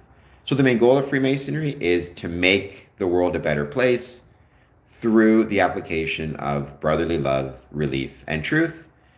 And again, the work is never going to be done. We're never going to get the world to be as perfect as we want it to be. But we keep trying, right? Society will never be as good as we want it to be, but we keep trying, and we keep fighting for that as much as we can. So I hope that made sense. Brotherly love, relief, and truth are very important ideas in Freemasonry. And again, it's not about saving the souls, literally, because not every Mason maybe even believes per se in a soul, or every Mason believes in a supreme being. It's more just about a better society and fighting for that better society and using our Masonic tools, the principles being brotherly love, relief, and truth, as a way to do so. Courtney Duffy, square heart coffee. Courtney, I love coffee, so thank you so much for that. Coffee is my favorite thing, so anytime it shows up in the chat, I appreciate it. Bong, beautifully put. Thank you so much, Bong. Sure, Mikkel, I'd be happy to get some more information. Marshall Khan, if it's good as you're telling, then I would love to know the roadmap to participate and contribute. Web Unveilers, welcome, Web Unveilers. Thank you so much for being here. Hit that like and subscribe button. Let me know what you want to talk about. We're talking about Freemasonry. Marshall Khan, so the I hate it honestly because it's such a cliche, but I'm going to say it anyways. To be one, ask one. So what you need to do, Marshall, is first you would need to find the Masonic lodge that is closest to you, and then get in touch with them. And just explain. You can even say, I saw this live stream. Um, Thank you, Web Unveilers. I appreciate that very much. If you can, Web Unveilers, first, I'm honored to have somebody from Pakistan on here. Truly grateful. If you want to help me keep it up, maybe head to my Patreon, patreon.com/square and compass, and join. You can join for free memberships, and it'd be great to have you be part of the Patreon community. Patreon.com/square and compass, or you would pay $1 a month or whatever, or just do it for free. It's fine. Have to go to bed now. No worries, Mikhail. Thank you for being here. It's an honor to have you here. An honor to have everybody here from Denmark, Pakistan, all over the world. I truly, truly appreciate it. Going back to how to join. So you find a Masonic lodge that's close to you and get in touch and just say you're interested in learning more. If you're interested in joining, you can say that, but you don't have to at the start. Just say you're interested in joining and kind of go from there. Be very careful about a couple things. If the lodge tells you that joining will result in you getting a lot of money or getting fame or getting power, that's baloney. That's not what Freemasonry is about, and they might be clandestine. So you need to be careful that they're not making promises to you like that. What you want to do is just double check, ask them if they're recognized by other Masonic lodges, just to be safe. And then you just talk to them. And early on, Michelle, what I'd say is just make sure that your focus at the start really should just be, do you like the people that you're talking to? Do you enjoy their company? If you do, then that's a good reason to join Freemasonry and join that lodge. If you don't, maybe look for another Masonic lodge to join, because honestly, that's the key. So many people I find at the start, when they want to join, they get really into like researching. They'll read Morals and Dogma, they'll read Mackey, they'll get all into this side of it, but they won't pay any attention to the people they're joining and whether they get along with them and whether they actually enjoy just sitting in a business meeting and how boring that can be. Like, make that your focus. But I got to give you the old baloney cliche answer, because it is the best one. To be one, ask one. So I don't know where you're from, Michelle, but find the Masonic lodge closest to you and get in touch. When I wanted to join, I wrote a letter to the Masonic lodge closest to me and just said I was interested in joining. And we took it from there. And don't let any Masonic lodge rush you into joining either, right? Take your time. Make sure it's a good fit. Get to know the guys. Congrats on all the subscribers. The podcast is coming along. I appreciate that so much. I agree. I'm very happy with how well it's coming along too. Yes, I will. Maybe I'll do that tomorrow. I'll share the picture of the scale model that you had. So my grandmother was an Eastern Star. I've never known any female Masons here in USA. Canada could be different. So again, that's a 30-hour conversation. We have Eastern Star here in Canada, obviously. We have Eastern Star here in Essex. Eastern Star is a very important part of the Masonic community. The Order of Women Freemasons does exist in Ontario. It exists in 2 locations. I think there's 4 lodges that meet in 3 cities here in Ontario. And then obviously the Order of Women Freemasons meets out of London and UGLE, where it is recognized, to my knowledge. You can't attend each other's meetings, but it is there. I don't know any female Masons. Actually, no, let me correct that. I've been lucky enough to meet 2 Order of Women Freemasons and have one of them even on the podcast, Jennifer, to discuss women Freemasonry. And I do sometimes bristle a little bit at some people who say that there is no such thing as women Freemasons. There absolutely is. And I think they're a very good and vital and important part of the Masonic family. So if that made any sense. So Michelle, I hope my answer helped you. Let me know if you want any other answers. And like I said, everybody, thank you so much for being here. It has been a great, great live stream so far. About 200 people who've joined us so far. And I still got a little bit of time, so I'm happy to keep the conversation going. Thanks a lot, brother. Big respect. I'm from Afghanistan, and it's impossible to do such things here. Well, I mean, it's unfortunate. I don't want to say I'm sorry about that because if Afghanistan is your home, then I mean I know it's had a lot of rough times in the years, but I'm sure it's still a home for you, an incredibly beautiful one. I've seen pictures that make it look beautiful. If there is no Freemasonry in Afghanistan, which I don't believe that there is, or at least no above ground Freemasonry, then I guess what I'd say is you're welcome to keep hanging out on these streams. I hope to see more of you here, and maybe over time, one day it will make its way to Afghanistan, or maybe one day you'll be in another country where it is there, and it's more easy to join. Um, and beyond that, in terms of contributing to Freemasonry, I mean, since you're not a Mason, we can't really ask you to contribute to it. Beyond, again, we're happy to have you here on these streams, and there's plenty of people doing really good Masonic content that you can check out.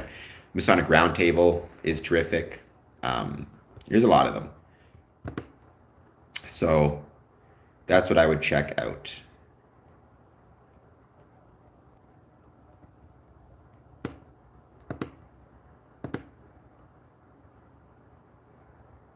3:36 over here, about the same time over here. Actually, no, it's 4:38, so we are an hour behind you. Brownwood, Texas, although the weather's wonky everywhere. It has been a crazy few days. I gotta be back in just 1 second. Don't go too far.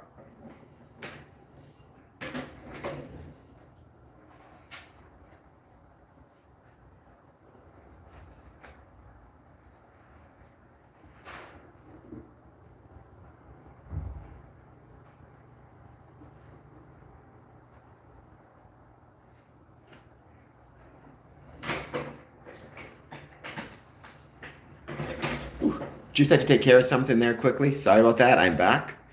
Thank you to everybody who's joined. Alpha Military Lodge number 195, located at Bagram Airfield. I did not know that. I thought under the Taliban there would not be. But I know very little about Afghanistan, to be honest. So I probably should double check that. Alpha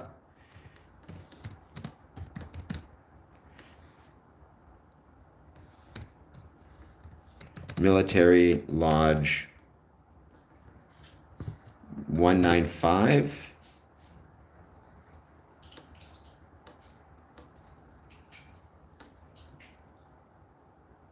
Okay. Actually, this was on the Freemasonry for Dummies.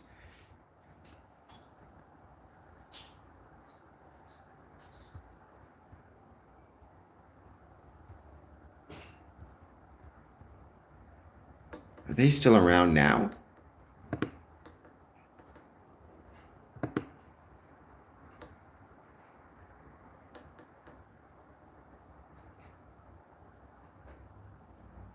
It's chartered under the Most Worshipful Prince Hall of Oklahoma. There's some PHA, yeah.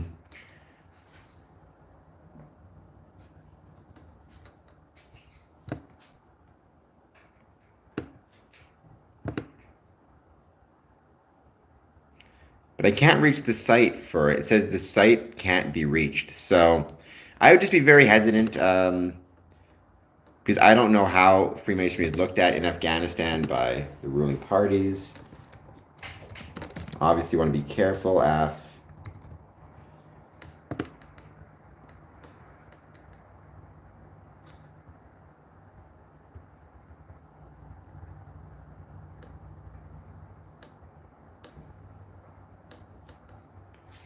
Cross Swords, Military Lodge number 150. These are all military lodges, right? They were chartered by Americans coming there. I don't know. Cross Swords, Military Lodge.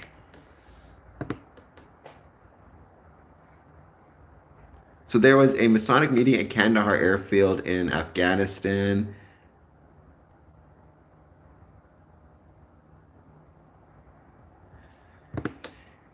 Yeah. And I feel like all these military lodges would have been chartered out of lodges in the States, right? So when the States withdrew, um, I'm not sure if they would still be meeting. I mean, I guess if they would have had to have initiated local, you know, local community members in Afghanistan, and they would keep it going when the Americans left.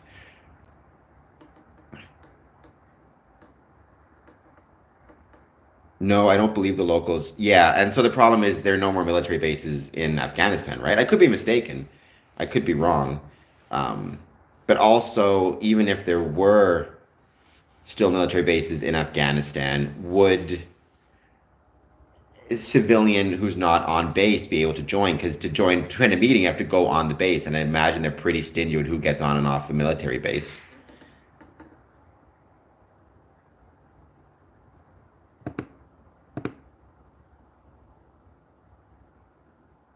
So, well, it would be interesting to put it this way. It'd be very interesting to see what potentially what that might look like.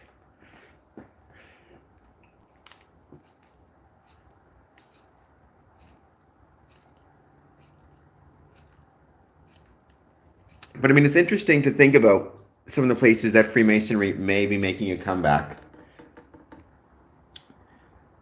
They are long gone, but may or may not still be. Yeah, I'd be hesitant. I don't think the current government would look fairly upon Freemasonry. I could be wrong, but my suspicions is it might be challenging to have Masonic lodges there. I mean, but I do think that's also one of those really interesting and fascinating things. We talked about this a little bit, like as these regimes change one way or the other, what happens to Freemasonry? I'm curious to see whether, for example, Freemasonry will make a comeback in Syria, for example, right? Um, and Lebanon as well, and some of these other places where you're seeing some of these regime changes. So it might be very interesting to see what happens. Welcome, by the way, if you're just joining us, please hit that like and subscribe button and let me know what you want to talk about. We're here talking about Freemasonry. Most of the focus has been on earlier on stone tools and stone in general and what that meant for us as humanity, the metaphorical connections between stone and Freemasonry. And now we're kind of talking about just the general ask us anything portion. So, or let's talk about anything portion. We're talking a little bit about some of the things I'm doing outside of this channel as well as some things they have coming up. Yeah, no, I would be surprised if they did. Um, I would be very surprised if they did. Again, you will see sometimes what happens is just like we're talking about. Sometimes um, things will go underground, or things will be Freemasonry will be frowned upon, but still allowed in some countries. I know some countries in the Middle East where it's not officially illegal, but it is frowned upon, and so to be a Mason, you kind of have to keep it quiet. But I'm not aware of any current active Masonic lodges in Afghanistan. I believe they were all on the military bases, and they all would have left when the Americans left. But I could be wrong. Um, and again, it's something I'd have to research a lot more before I'd be comfortable even giving recommendations. And in the meantime, like I said, though, for now, you've got a lot of different Masonic resources you can check out online, at least for a start. Sometimes the locals carry on from what they were taught there, but for sure outlawed in Afghanistan, so it would be underground. Yeah, yeah. And so obviously they're not going to be promoting it very much for obvious reasons, right?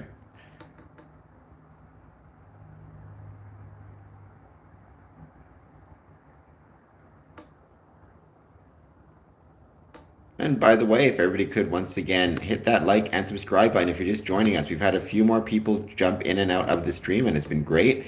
2,005 subscribers I've got altogether. So that's really, really special. And yes, everybody take a moment to wish Courtney good luck. I'm sure he's going to do a great job.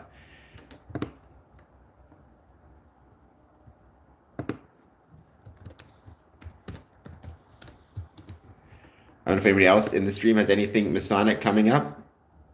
But like I said, tonight it's 4:30 here. Tonight at 7:30, I've got a degree, so I'm looking forward to that. That should be a lot of fun. Yes, I've seen, understand churches and Christian missionaries, but haven't heard about Masonry and locals. Well, I guess all I'd say is, don't do anything, obviously, don't do anything that would uh, get you in trouble or anything like that. But if you hear about Freemasonry, then I guess you can, you know, figure out what you hear about it. But just be, like everything, right? Just be cautious. Caution is always a good thing in these circumstances. Sadly, most of the anti-Masonic content comes from people who have been misled by individuals capitalizing on the shock factor of making it sound bad. Yeah, I mean, that's 100% true. I think you have to be kind of careful when it comes to anti-Mason content or even anti-Masonic ideas, because in my experience, there's usually three or four different types of anti-Masonic ideas, right? There is the anti-Masonic ideas that are based on they come from religious objections. So, for example, the Catholic Church would be one, many Muslim countries, where it's funny because they're right, but they're wrong. Their objection comes from this idea that because Freemasons welcome men of all faiths, which they're right about, that therefore it's somehow opposes church teachings, which to me has never been the case, right? Like the example I give for that is I say to somebody who is anti-Masonic on those grounds, they say, I'm a Christian and I can't sit in a place where you have men of all different faiths. Then my saying is, so let's say you got called into court. You had to testify. You were witness to a crime. You got called into court. I said, I assume you're going to swear your oath on the Bible in court, right? And he said, yes. And I said, well, what if the next person swears their oath to tell the truth on a Quran, and the next person uses a Torah? I said, are you going to leave because it's different faiths? And he said, well, no, because it's not a religious institution, it's a civil institution. And I say, well, that's what Freemasonry is, right? It's a civil institution, which means it's welcome to men of all faiths. But just because one man takes his oath on a Quran, another man takes his oath on a Torah, another man takes his oath on the Bible, it doesn't mean that it's putting one, right? Because the oath and when you take it on is between you and your supreme being, and taking it on the Bible is just a way to ensure that the oath sticks in your heart. That's what Freemasonry is, right? It's not a religion. It's just using the book to make the oath more special. But to make that oath special, it can't be on any book. It has to be on whatever book means the most to that person. So I find that tends to be the religious objection, is usually in this idea that somehow, because it allows men of all faiths to sit together, it's somehow disparaging the religions, which it's not, right? Civil in its nature. The second objection I sometimes hear, anti-Masonic idea, which I sometimes get at, is the again, they're right, but they're wrong. They don't even necessarily believe in any of the conspiracy theories. They just don't like the idea that there's secrecy to it at all, or privacy to it all. They don't like the idea that the rituals are kept private. And my response to that was always, if you had a family recipe that was passed down from the great grandparents to the grandparents to you, to your kids, to your grandkids, if you have that family recipe, you're not going to place that family recipe on the internet to show it to everybody. because that recipe and keeping it within the family is a way that you maintain your connection to those who have passed away and those who will come down the line. And I said, look, and I said, if you have, let's say, a coin or a token from a family member, a ring that was passed down generation to generation, you're not just going to give that ring to anybody. You're going to keep that ring private and pass it down from one member of the family to the next, right? And I said, look, we don't have in Freemasonry recipes. We have rings and stuff, but that's not what it's about, right? Those are just nice gestures. What we have to pass down ultimately is our ritual. That's the thing that I have to give to the next generation of Masons that comes after me, and that's the thing that they will have to give to their next generation of Masons. And keeping those things private is a way to ensure the bonds between us and these generations remain strong. So that's my response to the privacy thing. And then the third group of anti-Masonic views really is just full-on conspiracy. We rule the world. We sacrifice babies or whatever nonsense it is they think, all the crazy stuff. We control the governments. And for those, I tend not to even talk to them about that masonry at that point. At that point, I take the approach that I've used before. I've talked about this with professional wrestling. I say, look, if, and just like what Michelle is saying, if somebody really believes that Freemasons are evil or whatever it is, then I take the professional wrestling approach where I say, look, I can't convince you that Freemasonry is good, but I can convince you that I'm good. And I just try to convince them that I'm a good person, and hopefully maybe they reconsider what they think of Freemasonry. I hope those things all are good answers to you when you're dealing with anti-Masonic sentiment. I feel like accepting people have faith where Christ did, but I get the sentiment they're saying. Great summary, by the way. Thank you so much. I appreciate that. Everything too far at each end of the spectrum should probably be looked at with some suspicion. I always agree with that. Moderation in all things is a good approach. So not to digress, but I was wondering what your opinion is of the space rock formerly named 2024 YR4.21. Well, there are days when I pray that a space rock will come and destroy us all if I'm having a particularly bad day. I think that was the space rock that, or comet, I guess as you call it, that the James Webb Telescope is looking at, if I recall correctly, which is interesting because I did an article about the James Webb Telescope.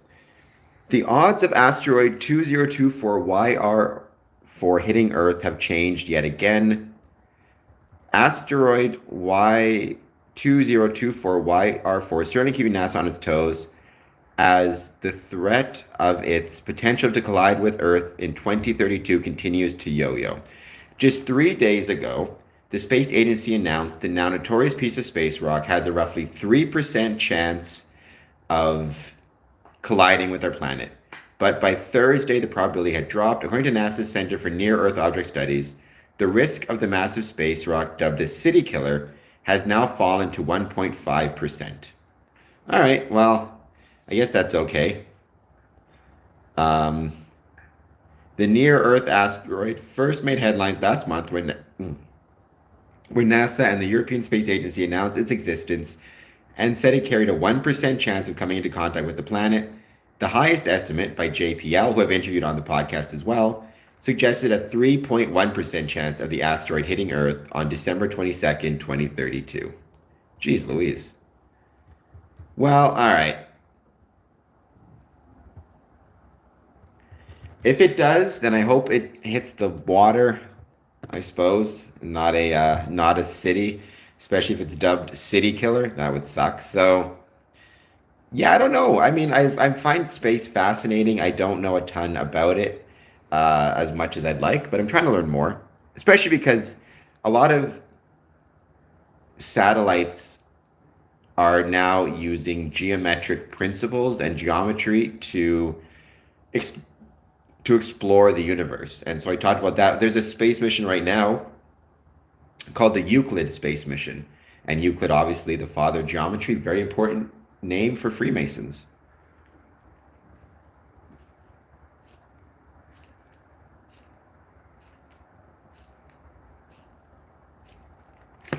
Thanks, man. That was very helpful. You're welcome. I hope that it did help. And that's kind of how I approach the more negative or anti-Masons out there. There are a few, unfortunately, not much you can do about it. You just kind of got to keep stepping, right?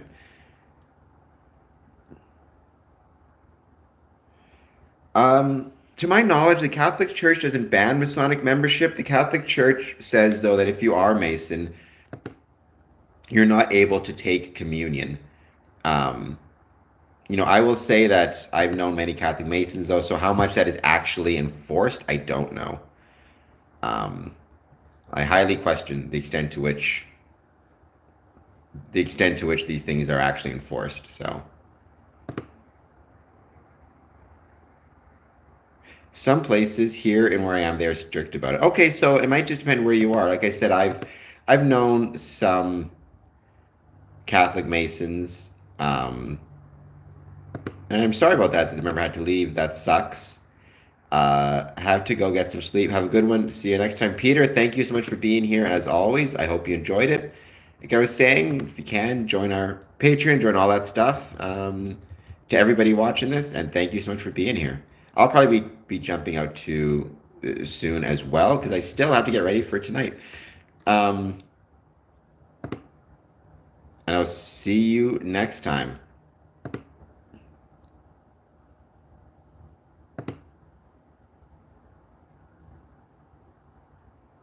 But yeah, so it's a shame that the member had to leave, like I said. Because, if you look at one of the places where Freemasonry is the most popular and the biggest, it is in the Philippines. And in the Philippines, they have a very, I guess, high percentage of Catholic members and Catholic faith. So it's interesting. It's very interesting. I'm hoping that it gets resolved somehow because I hate to see a member have to leave.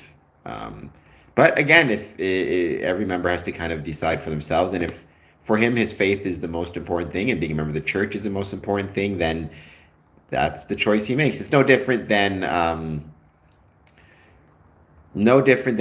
member who maybe has to put his family first for whatever reason, right? So it's tough.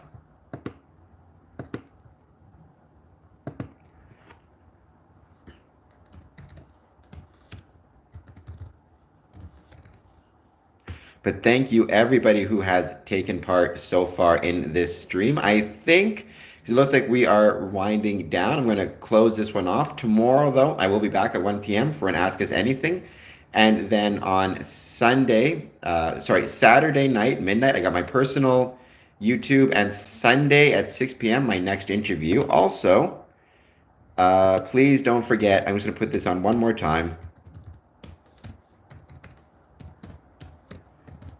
If you can, support us on Patreon. That would be very, very helpful. You can become a free member or pay or do whatever you want. Patreon.com/SquareandCompass. Thank you, everybody who was here. It was awesome. I will see you guys next time. He was a Freemason, and so we're all sad to see him go. All right. Thank you guys so much.